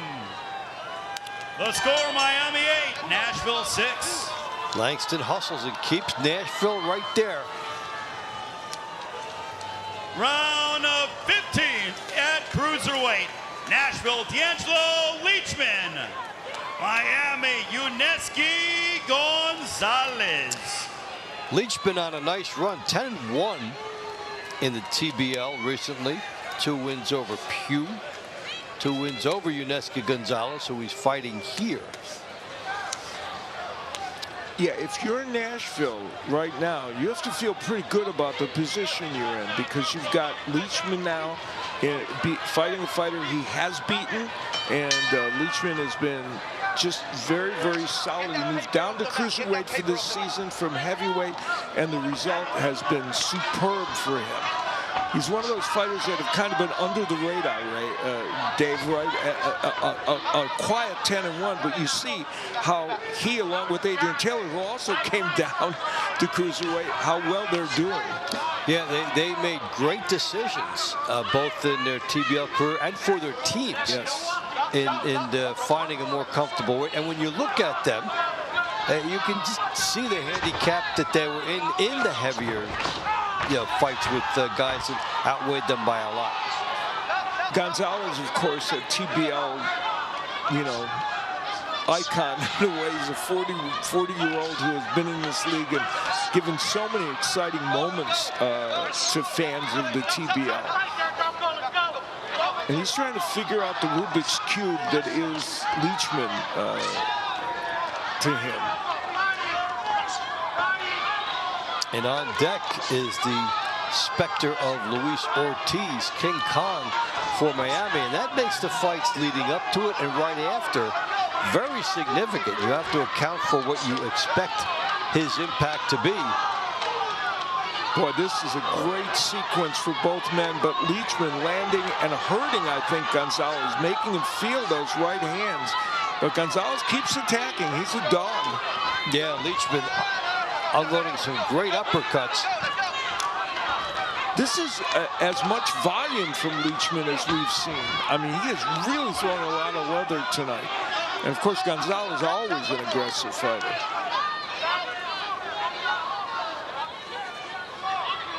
And they come down and they bring some hand speed with them here as they square off in what has been a high volume battle. Good left hooks here. To me, this is a potential round of the night candidate. I mean, both men have landed big shots. And Gonzalez, he was hit with some big punches, but boy, he did not stop attacking. He's made his right hand, which is a good one, has gotten in as well. They brought the crowd into it. People standing up, and there are some good offensive maneuvers back and forth. We don't need the jab. Throw it away tonight and entertain. The overhand right gets in, and Yuneski Gonzalez just screams no to Leachman, like, he didn't hurt me. A lot of talking going on, a lot of punching going on in that ring. High connection percentage as these fighters offensively were on their game. And now a key call coming up. Well, Gonzalez coming forward and pressing Leachman and getting a few shots in, but then Leachman on the inside doing some great work. gets the hook in, the uppercut. And Leachman did a lot, landed a lot of power punches. So did Gonzalez. And you make the point right now, some tension in the air as we head into this heavyweight matchup. TBL fans, the winner of round 15 by way of unanimous decision.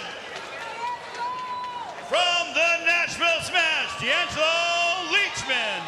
And Leachman brings Nashville within one. And this is a huge match because where will Nashville be in this fight after this one? Will be in the heavyweight division. Nashville Smash, Terrell Jamal Woods. Miami Assassins, Luis Ortiz. Ortiz has been a KO Meister since he came in here and debuted against Miami. A couple of knockouts, so also was down. So here we go. Yeah, his first fight against Nashville, he beat Stephen Moss, and now here, and then he knocked out Edward Millard, and now here he is against Terrell Jamal Woods, who has not been stopped in the TBL, but in his pro career has been knocked out 8 times.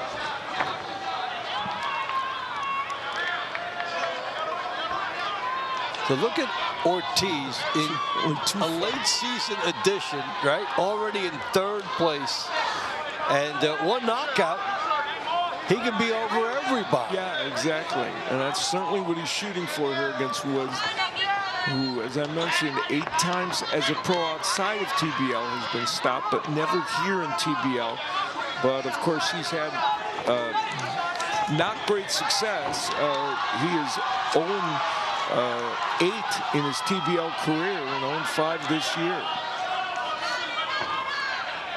And he would be doing his team a service that if he only lost the decision. But he gets nailed to the body. So it's 1 point right now ahead Miami. A knockout could make it 5 and make a comeback very difficult for Nashville. If you're Nashville and you're still around, maybe down 2, it's a different ball game, and this is what's at stake right now. Well, Woods' problem has been he's just, in most of the matches he's lost, has just not done a lot offensively. And so now there he is, working to the body and pushing Ortiz back. And if you can do that, that's the way to fight Luis Ortiz, because he's not a guy that likes to go backwards. 47 years young, 84-inch reach. Yeah, top contender in the heavyweight division for many years, and still has plenty of power at this age. Saw him in the exciting fights with Deontay Wilder, Ruiz. Found a home here in TBL, and this is why Miami got him. Moments like this, in 1-point leads, hoping that he can transform. You know, Woods has done more offense here than he's done in some other fights. And now backing up against the ropes, and Ortiz winging shots to the body, and they're getting there. But he wants more than that. Woods telling him, you're not hurting me. No, but he's staying in the same spot. Yeah. And not working the clock like he could be. And here's Ortiz trying to load up. Well, Woods was game. And a little more active offensively than he has been in other fights. I think Ortiz likely did enough to win that round. But as you point out, Miami, and this is Luis Ortiz's only appearance tonight, they were looking for something more than just a 1-point win. So I'm sure they'll be happy to take it. Here's where Ortiz had Woods on the ropes, landing a nice body punch, a couple of good body punches. Ortiz did do very good work downstairs, even though he couldn't. That was kind of a push, I think, more than anything. Good. Woods keeps Nashville relevant in this contest. TBL fans, the winner of round 16 by way of unanimous decision. From Miami, Luis Ortiz.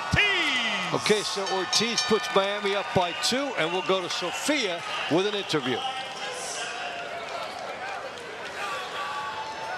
Thanks, guys. I am joined by world champion polo player, and you might have seen him in magazines, commercials, also a model for Ralph Lauren, Nacho Figueroa. Now, Nacho, we are here in Miami, an exciting night, round for round here in boxing. Now, I want to know what got you interested to join the ownership team of Franchise Boxing?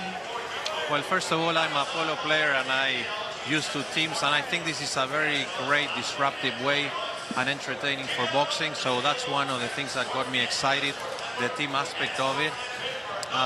And I love that. I think, you know, that makes every round count, and I'm having a great time and enjoying this Miami team ownership in a great way. Now, for those who aren't here or aren't tuning in, can you let them know what the atmosphere is like? What do you see in the venue to make people know, so they know what can they expect? I see two things. You know, one is the team is amazing how they support each other and they cheer and they, you know, go down, go up. You know, all those things are, I think, are exciting and different to the sport. And then the other thing, you know, people are having a great time. There's a great atmosphere. It's exciting. You know, we just saw a fight with King Kong, and he was great, and people got super excited. He almost got a knockdown. So this was it's been an amazing night. I'm here with one of my children, one of my kids, and he's having a great time too. Yes, well, I hope you guys enjoy the rest of the night. Dave, and now we're going to send it back to you guys in the studio. Okay, so it's 9-7 Miami after the middle rounds. Still the money rounds to come. We've got a saga unfolding in South Florida.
Miami at night, and the Assassins up 9-7 after the middle rounds against a feisty and competitive Nashville team.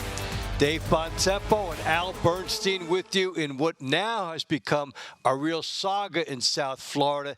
Is upset possibility in there? That was a big hump and a big bullet that Nashville dodged to only be down by 2. Yeah, because Woods was able to stand up to King Kong Ortiz and not get knocked out or knocked down. The interesting thing here is that when you look ahead to the money rounds and you look down the list of the fights, there are many winnable fights still for Nashville. So this match is very much alive right now. Well, let's see how we got here during the middle rounds in our highlights. Miami had been threatening to pull away, but this has been a points battle all the way through. And this is a real good battle going on all evening long as they teed it up. And the Assassins would come away with one, but not able to pull away entirely. Yeah, and then in round 15, D'Angelo Leachman, who's had a spectacular season against that man, Yuneski Gonzalez. They waged a war over 3 minutes. It was a terrific fight, and Leachman got off to a big start in the round. Gonzalez had his moments in the later part of the round, but Leachman was able to get yet another win this season. He's only lost once in the whole season.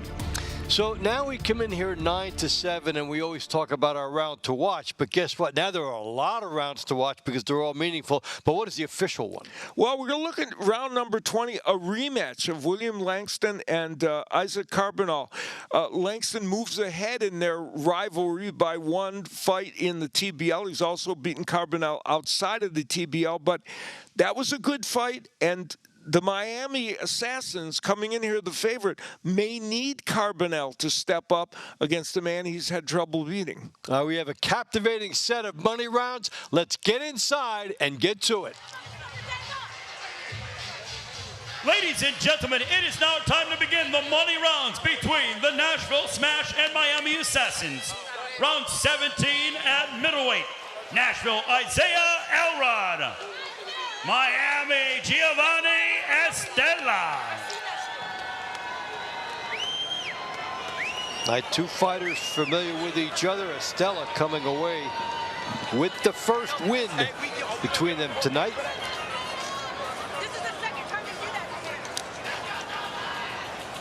But it was close. Good battle with Elrod and Estella. One of our nominees that we had for round of the night consideration. Yeah, you mentioned that while the round was going on, and they had some very, very good exchanges between each other, and it was a really, really good battle. Now it's real interesting to see how this is going to work with the fight very much in the balance. Remember that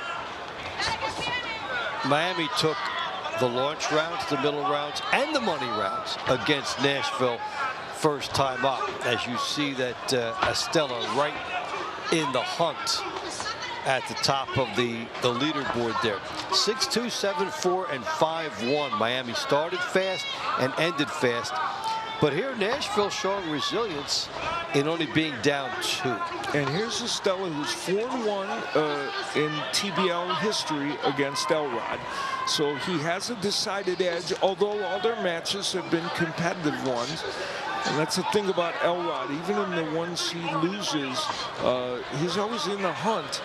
And he's got a 6-5 record now this season after that loss to Estella, who is now in double digits, or now 9-2, I should say, this season. Estella's switching to lefty again. He's done that effectively in this in the matches against Elrod.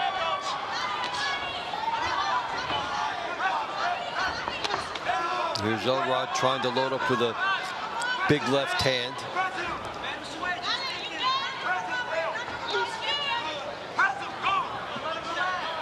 Now, what do you make of Elrod, the switching by Estella? Do you find it to be purposeful? Is he trying to set something up or keying off of something? I think it has worked for him, Dave. You know, I feel like it is purposeful, and when he does it, you know, he gets a good right hand in as a hook. Now, nice countering by Elrod there.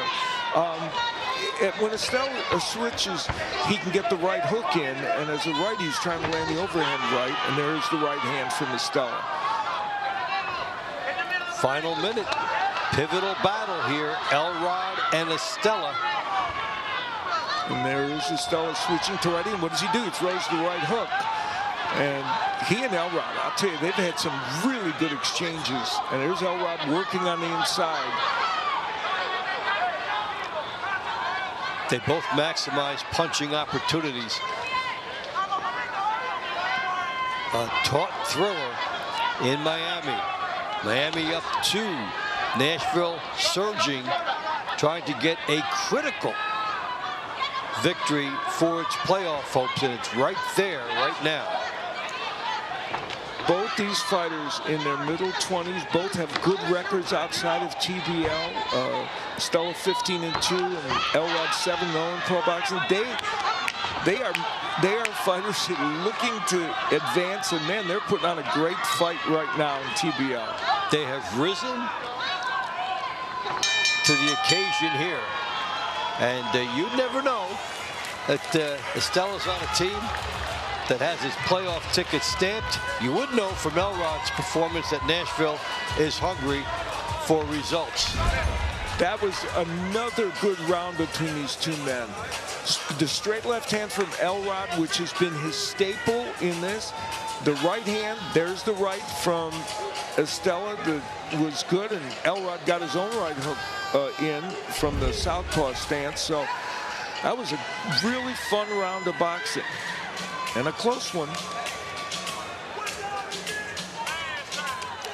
Estella may have landed the bigger, showier shots, but Elrod had his good moments. The winner of round 17 by way of unanimous decision. From the Miami Assassins, Giovanni Estella. So as a team leader, Estella puts his team back up by round 3. 18 at featherweight. Nashville, Leandric Charles Johnson. Miami, Victor Abreu. All right, rematch from back in round number 2. That was a good one between the two of these. And Johnson came up with the win there over Abreu. That was one of a spate of split decisions in the launch rounds, and it was a very, very close matchup between these two. And it was a pretty tactical round between the two of them. Let's see if things heat up a little bit more in this round. And you suspect they might, because they can adjust to something and, you know, look at styles and what happens here. Johnson now up to 4 wins in a row. The total net points are good, too. Yeah, he continues what is a great second season for him after a 500 season, 9-9 in his first season in TBL. Here he is with a glittering 8-2 record. And Abreu, we mentioned, he's now 9-5 this season, and he lands a nice overhand right. And now we look at things through the lens of leadership on teams. Yeah, Johnson has been one of the big fighters. We talked about him at the top of the show. And this is very important for his team now, down by 3 with what will be 6 matches left after this one.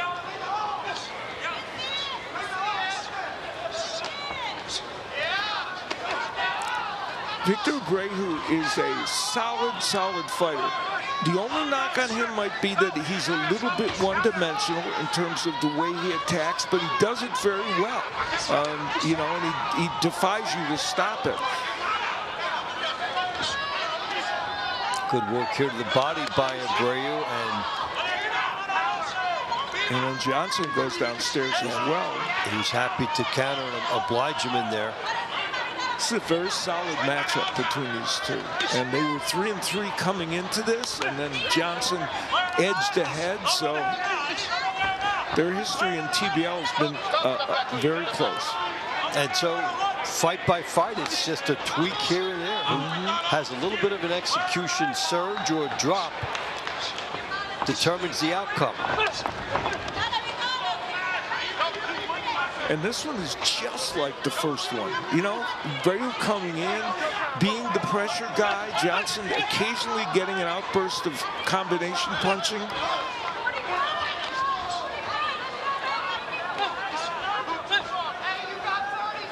Abreu has probably been punched with more volume, as he did in the first round. They were in against each other. The question is whether the judges feel it's effective or not. Johnson has countered and occasionally had these quick bursts. Johnson has done some good work as a counter puncher. Abreu looking like the ring general, but the question to the judges will be, well, has he done enough? And look at all the punches missing here as the defense comes in, and all right, interesting call for the judges, and it will be a very big one.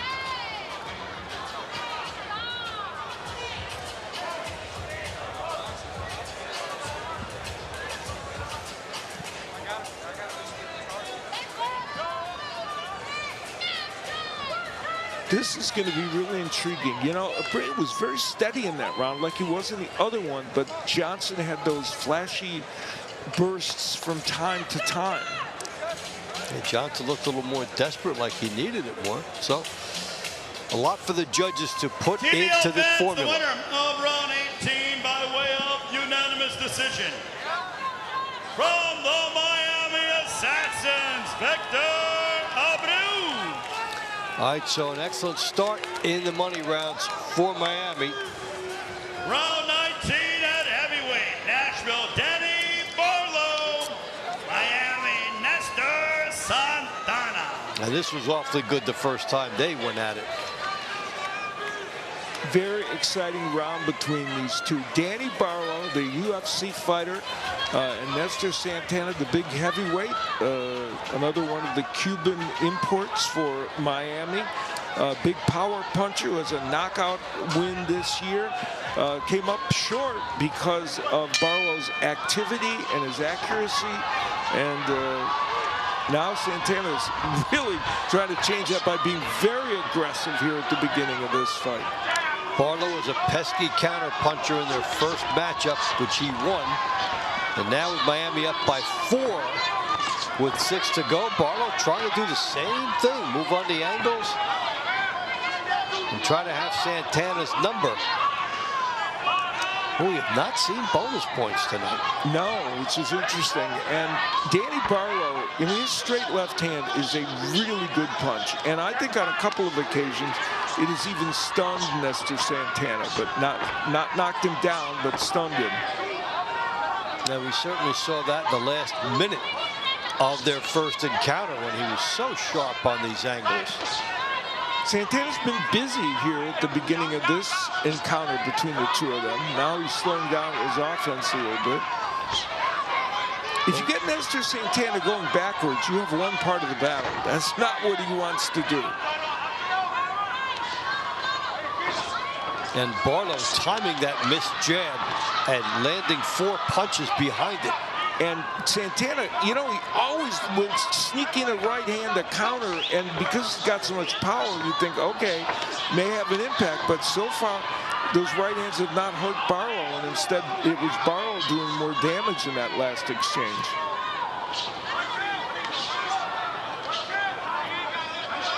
Just when you look at their physical conformation, it still looks like Barlow's fighting a guy who's up ahead of him in a weight class and landing these punches but not able to drop them. No, and right, and Danny Barlow's a tough guy. 2 good right hands by Nestor Santana.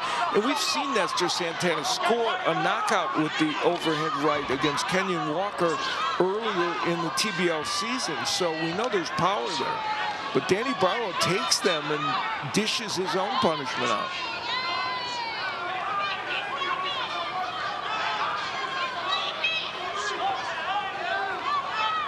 Barlow continues to be the attacker. Barlow's edge in hand speed is a big, I think, a big advantage for him, and he sneaks another left hand in. He's a quicker puncher, and as you point out, he looks almost like he's down a weight division, and so the quickness would think would be his. The development of Danny Barlow as a boxer in this TBL season, I think, is one of the more intriguing stories of the whole season. An MMA fighter with limited boxing experience, and he has turned himself into a real boxer. Gets nailed there for coming in, but yes, he's done an exceptional job. And he's wailing away. He's landing big shots as well. That was a great round.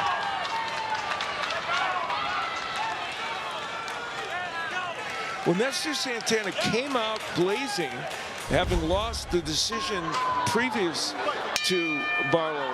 He came right out, we'll see it in real time, and Santana just throwing and looking to land power punches.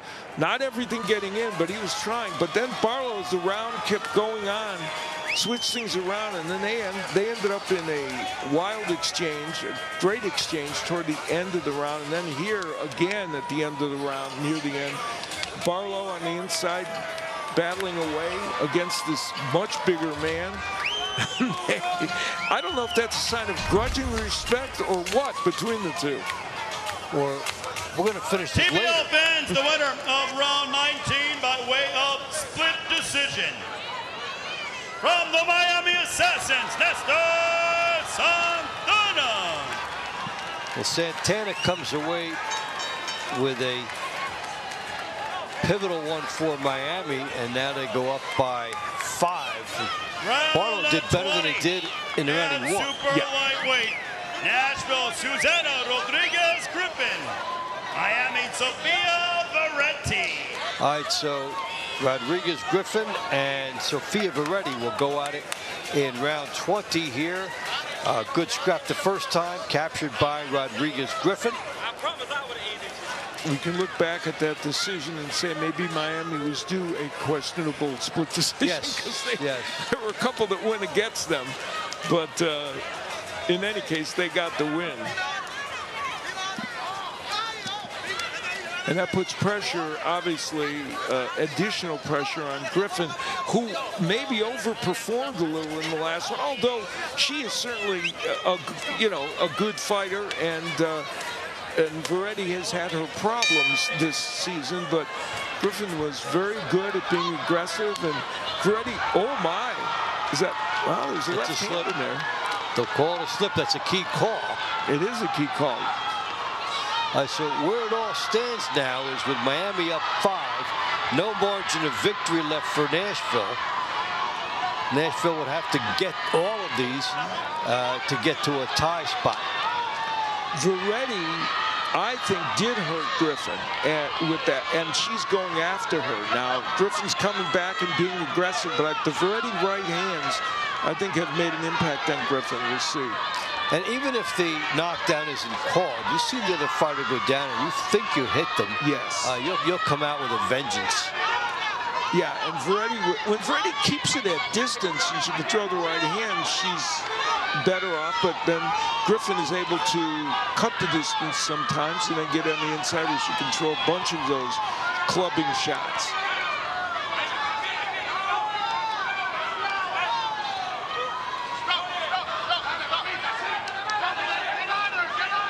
Been a tough season for Veretti. We mentioned 2-8 at this point, but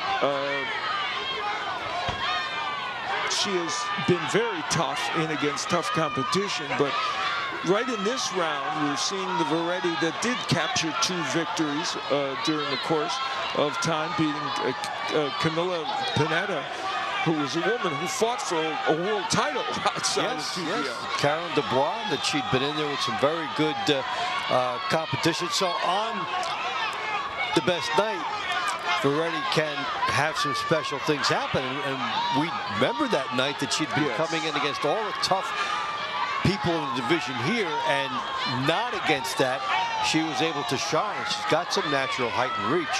Yeah, and in this round, more so than the first one, I think she's emulated that a little bit. She certainly nullified the bull rushes by Griffin to a greater extent. And, you know, here's a 41, 42-year-old in her second bout of the night, you know, maybe not as energy-filled, even though she's marching in, not able to land as much as she did in their first encounter. Yeah, you can see that for Veretti, you can make this as easy or as hard on yourself as you want. Absolutely true. If she would better use her height at reach advantage and with the jab and the straight right hand from a distance, it would bode well for her. Nice overhand right by Griffin. They kind of those chopping punches that she throws when she's in range and works on the inside. I think both women are a little fatigued right here. Well, they've laid it all out there for the second round tonight, and they've made it.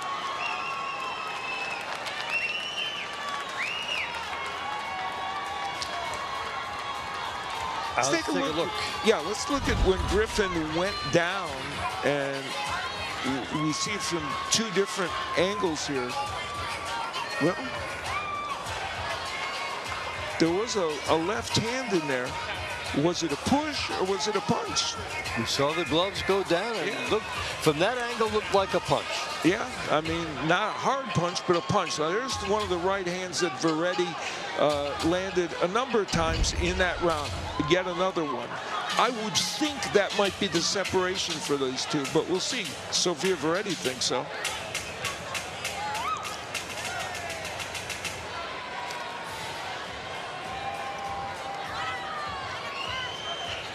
TBL fans, the winner of round 20 by way of unanimous decision. From the Miami Assassin, Sofia Veretti. All right, so Miami stays perfect in the money rounds and starts to pull away for the first time. Assassins up by 6. Smash, a lot of work to do.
Miami pulling away in the money rounds. Let's see if the Assassins take it all the way home. And let's go inside for the action. Round 21 at super middleweight. Nashville, Juan Barajas. Miami, Yusmel Ruiz.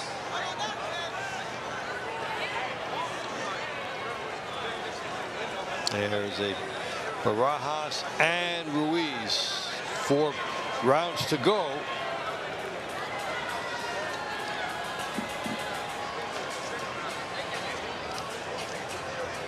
Nashville made a big run, got within 1, and then held Luis Ortiz off the KO scoreboard to finish out the money rounds, but has been blanked here in the money rounds.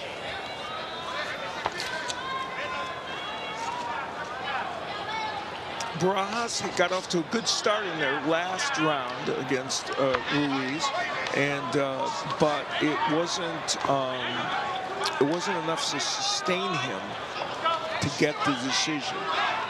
When Ruiz got inside, he was able to reel off some nice combinations and get the judge's attention. And there's Barajas doing what he does best, using that straight right hand after a jab. And there's Ruiz coming back on the inside.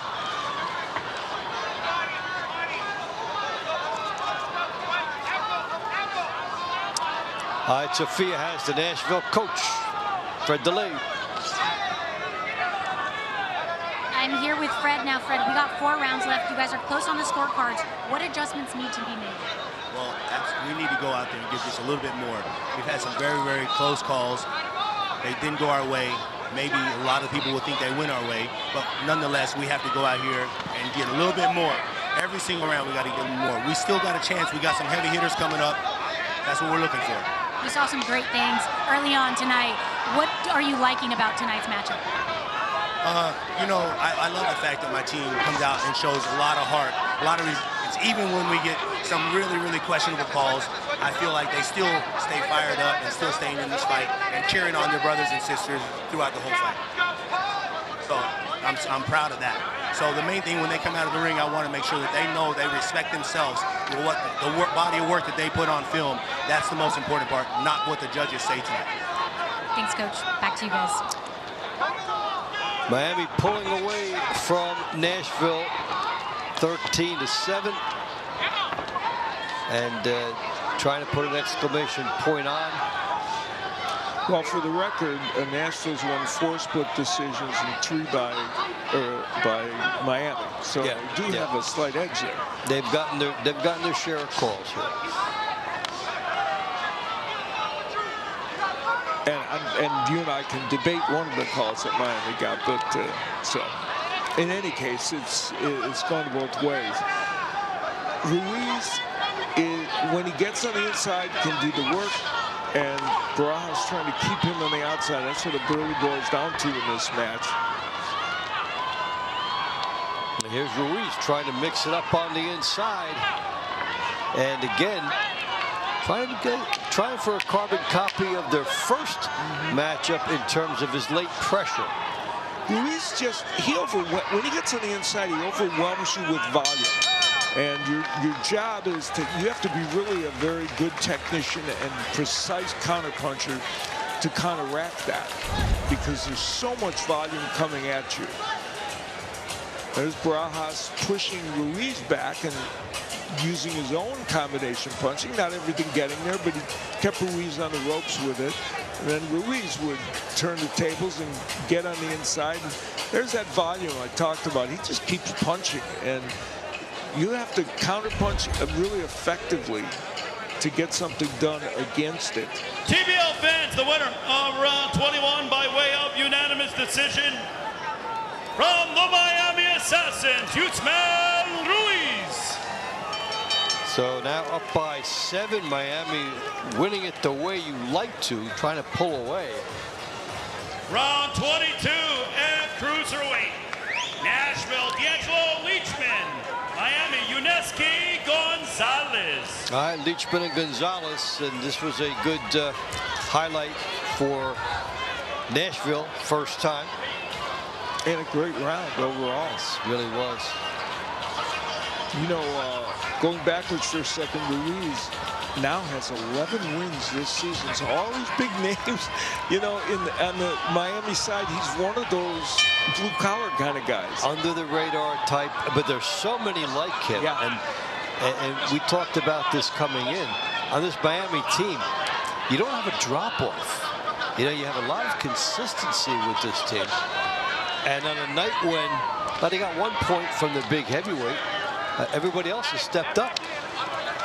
Yeah, that's absolutely true. And, you know, Nashville has kept this thing until recently in this match close, because a couple people like Leachman and Langston, you know, have stepped forward to get the job done. And Josh Johnson for one of his fights. So, you know, they've had some people do some good work. It just hasn't been quite enough. But what's the sentiment in the Miami Corral with the team up 7? Let's check in with Herman Caicedo and Sophia. Thanks, guys. I'm here with Coach Herman Caicedo from Miami now. The score just keeps widening as the night goes on. How good are you feeling about the team going into these money rounds? Well, excuse me. You know, it's close. It was close, and obviously, you know, you can't count Nashville out. They've always fought us hard. So I feel good, obviously, that we're ahead. But it was close for a second. It was within a couple of points, and some of our vets, you know, pulled ahead and did their jobs, obviously. One now, Yuneski now, knows that we can't give away a knockdown or a knockout, so he's doing a little better boxing. And that's what it takes. It's a team effort, you know, it's not individual effort. So, yeah, it's I feel very confident, very good. Coach, thank you. Back to you guys. All right, and as he is watching his team do a blanket wrap in the money rounds, Herman Caicedo talking about the veterans for this Miami team, and they have been coming through for him. You know, he talked about the situation, Yuneski Gonzalez. Yuneski Gonzalez is an attacker, but he's doing it differently in this round. Look what he's doing. He's laying out a strong jab, not rushing in behind it, which he normally would do because he's a power puncher. He's doing it in a more measured way, right? Knowing that he doesn't want to put himself in a harm's way. And And Leachman landed some big power punches in their last round. He is protecting the team assets, making sure that he stays upright at the very least, and then trying to get a win. And at the same time, you don't want to vary too much from what you're doing, but you know, you're carrying the bucket for the team right now, and he's taking it all the way to the wire. It was a late, almost a late shot, but the fighters are happy with each other after. Well, Gonzalez really got the jab going. And those jabs are power jabs. And that's what he really did. That was his power punch in this round. He didn't come in to try and land the right hand, which he has a good one, or the left hook. He said, I'm going to use power jabs, try and stay out of harm's way to an extent as I still come forward. That was a very clever and intelligent round that Gonzalez fought. TBL fans, the winner of round 22 by way of unanimous decision from the Miami Assassins, Yuneski Gonzalez. Gonzalez keeps Miami perfect in the money round. Money round will be at featherweight. Nashville, Shelby Cannon. Miami, Samantha Ginnethan. And they fought way back in round number 3. Cannon got a victory over Ginnethan. A little surprising, it seemed at the time. Gave Nashville its last lead at 2-1. Yeah, much to the chagrin of Ginnethan, and in truth, Ginnethan landed a lot of power punches in that round. We'll see. And knowing Ginnethan, she is a very big competitor. She's, you know, she wants to win every time out, and even though this team is way ahead, I would really expect to see Ginnethan still be very aggressive here. Yeah, this is personal statement time. Yeah, you want to at least even it up against an opponent that has gotten a win over you, and the beauty of this is that you get to do it on the same night. Yeah, and she's having her best season, Samantha Ginnethan, so she doesn't want losses piling up. You know, that was only her second loss of the season, and she doesn't want another one. Meantime, Cannon going at it with everything she's got too. On the inside, it's an invitation slugfest. Yeah, it is. Shelby Cannon, you know, she got the win, and she's a 35-year-old who, as we said, has shown improvement during the course of this season. Now 4-2, and you know, she's the bare knuckles fighter coming in here to boxing that is like we see so many boxers come in here and get better in the TBL ring.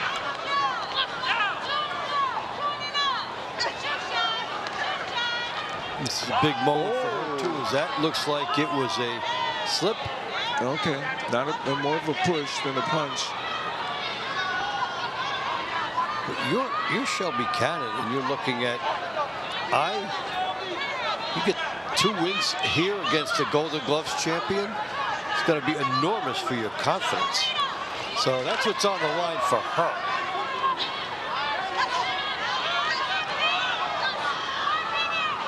Both women exchanging good jabs, and there's Ginnethan, as she did in the first match, kind of trapping Cannon in the corner and landing some good shots that I'm sure Ginnethan would think, well, I did this once before. I'm doing it again, but, you know, what part of this don't you like? Yeah, well, what can I adjust for you? She'll try for more volume. Good jab here by Ginnethan. Gets hit with a right hand. Lands a left hand herself. Cannon ties up. That was a little bit of a veteran move for a second. Cannon looks a little bit fatigued at this juncture, but we'll see. She's still throwing left hands. Ginnethan trying to load up for a big one. Gets good work on the inside. Tries to step out so as not to smother herself, and then finish strong. Final seconds here. Ginnethan attacking. Cannon with the bear hug. Yeah, she's holding on at this point to mitigate the damage. And the clock will intervene. So it was entertaining, just as it was more than an hour and a half ago. Yeah, Ginnathan, that straight left hand of Ginnathan is really excellent. And then when she gets Shelby Cannon in that corner, she really goes to town on her. Not everything landing, but enough. And good volume by Ginnathan. Yet another good performance from her. Let's see what the judges think.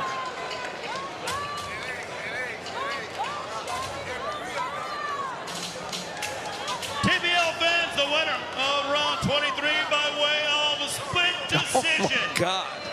From the Miami Assassins, Samantha Ginnathan. That sweeping of the hand was not as definitive when you hear split decision. Wait a minute. And lightweight, Nashville, Roger Hilly. Miami, Yiannopoulos. So can Miami bring out the broom in the money rounds here? Yeah, what a team effort. Pretty extraordinary that they've won every one of these matches. Especially when it was a one-point match after 15 fights. Yeah, that is pretty amazing. And you didn't see that one coming, because honestly, I looked at the matchups coming up in the launch rounds after the middle rounds were done, and we thought, and I said it, Nashville had enough matchups that they could feel confident in this match, at least, and not to be so. Miami has asserted itself. And Applebee's beat Hilly somewhat comfortably in their first encounter. Yeah, Hilly could not get much of his offense rolling, and Napoli's was swerving coming inside, lands a good left hook there.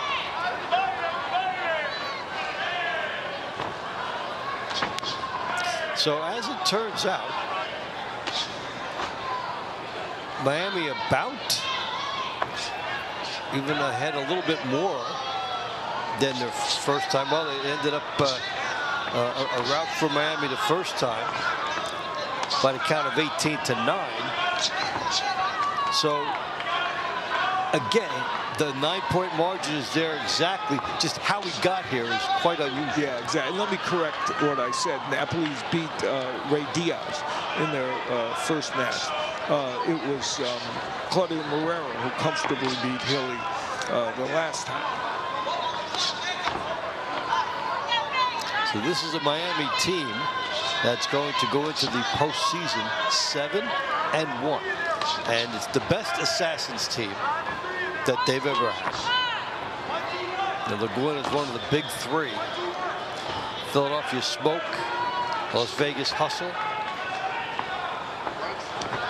and the Assassins. Fourth place right now is San Antonio. That's an awful good top four. Very solid team, San Antonio. Also, yeah, that is a good top four. And Miami, with this dominant showing in the money rounds, turned around an evening that wasn't looking, even though they didn't need to win tonight to get into the playoffs, wasn't looking like a typical Miami night this season, and yet they completely turned it around. And even though they didn't need it, this is the last time they will fight before the Mega Brawl. So you don't want any doubts over the next month. You want to keep the momentum going that you have. And I think it's definitive for them that they win here without extra points at all. Yeah, fascinating, because that's been a part of their DNA this season. And we don't often have a TBL match with no extra points. Very rare, very rare. A handful of times in the course of a season. But we got there tonight that way. Napoli's with a good exclamation mark on this for Miami. There's a double left hooks getting in against Hilly, who's kind of languishing on the ropes. Hilly doing a good job of attacking there. Roger Hilly is very solid fighter. Though his TBL record doesn't indicate he was 14-1 and outside of that in boxing. And, a very solid fighter, but tonight he has run into a couple of very different fighters, a lefty, Claudio Moreira, then a big right-handed puncher in Napoles, and has had some issues. TBL fans, the winner of round 24 by way of unanimous decision. From the Miami Assassins, Houston-Napoles. All right, so what a performance by the Assassins. Bring out the broom. They get the sweep in the money rounds. Back to check out all the honors after this.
Team Boxing League is brought to you by Balance of Nature.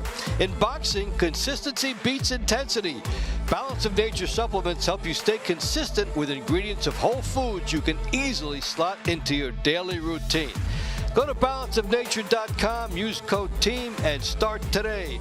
Star, pick a star. What would be your Balance of Nature star of the fight? So many contenders. We're going to go with Yusmel Ruiz.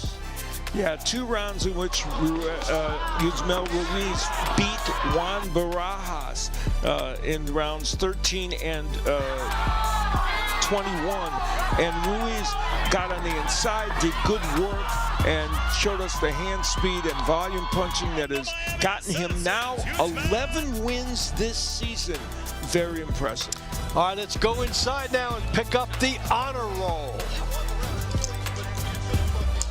From the War Memorial Auditorium here in Fort Lauderdale, Florida. Your final score, the Miami Assassin 17, the Nashville Smash 7. Here are your 3 stars of the fight. Number 3 star, Nashville Smash light heavyweight, William Langston. Number 2 star, Miami Assassins featherweight, Samantha Sosa. Balance of Nature, number 1 star, Miami Assassin super middleweight, Yusmel Ruiz. Round of the night, round number 7, Isaiah Elrod against Giovanni Estella.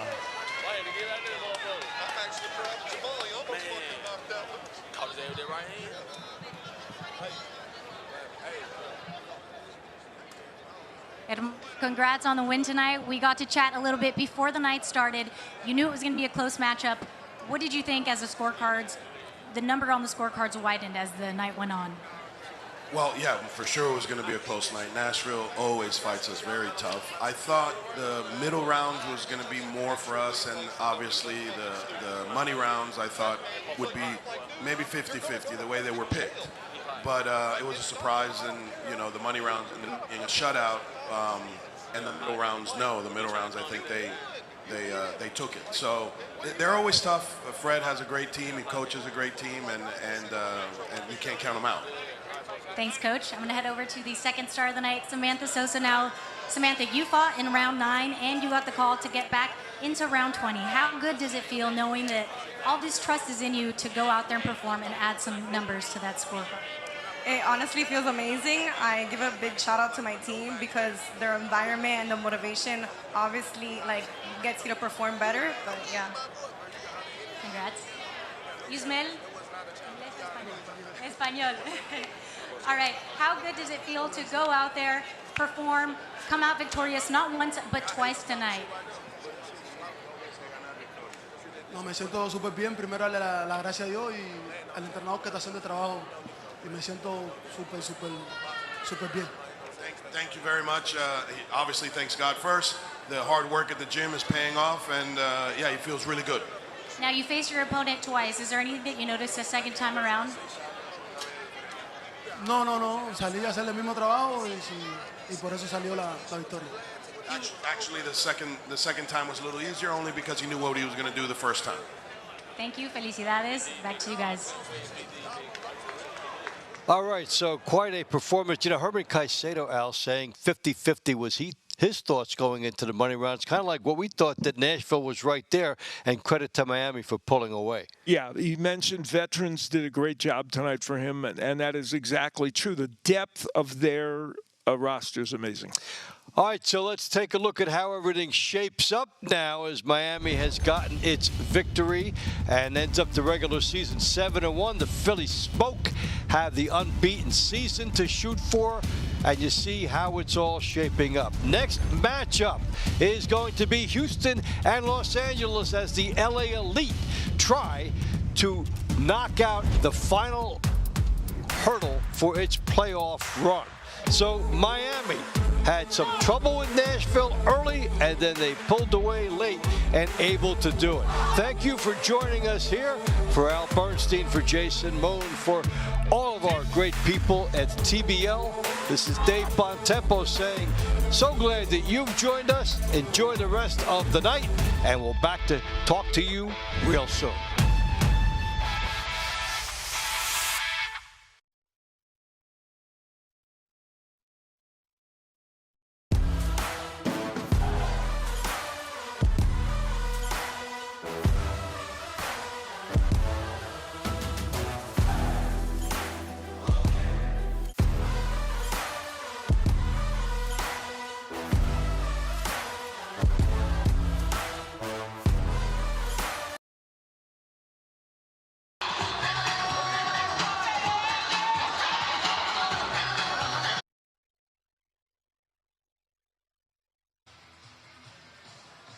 And we are back. Miami and Nashville are tied 2-2 now.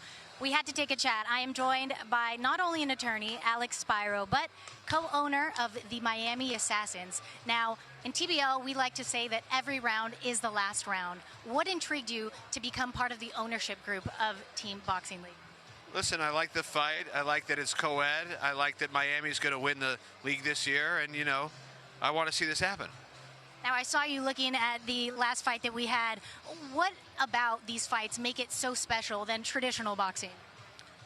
There's too much wasted time and too many things in life, right? They get right at it. It's a real war, and I want to see who's going to win. I want to see three minutes. Give us your best. Now, Kevin, when looking for an owner for these teams, what do you look for in a prospective owner, and how does Alex fit into that position? Well, we look for people that can help the league grow, and we have this super exciting product, and we're honored to have somebody as prominent as Alex, who's a prominent guy in not only legal but business all around the world, and he's represented league owners and professional players, fighters, And, you know, we're just honored to have him, and he's going to help us grow the league. Yeah, Miami's gonna win the league every year, and you know we're excited about the future. And then I already told Ari and Mark Shapiro that UFC is going to be coming. They want to fight. They got a fight on their hands. You know what I'm saying? They got to fight. Well, thanks for chatting with you guys. We're going to send it up to Ray Flores. Yosdiel, you are ending the season off with a tremendous score. You've been one of the top scorers, not only for your team. How has it helped you as a fighter, and how good does it feel knowing that you've helped put so many points up for your team? Toda esta temporada has metido muchos puntos para tu equipo. ¿Cómo te ha ayudado para tu seguridad como un peleador, pero también sabiendo que le estás ayudando a tu equipo a ganar? No, primero que todo, yo me siento súper contento y agradecido con Dios, agradecido con TBS por darme la oportunidad, con el equipo.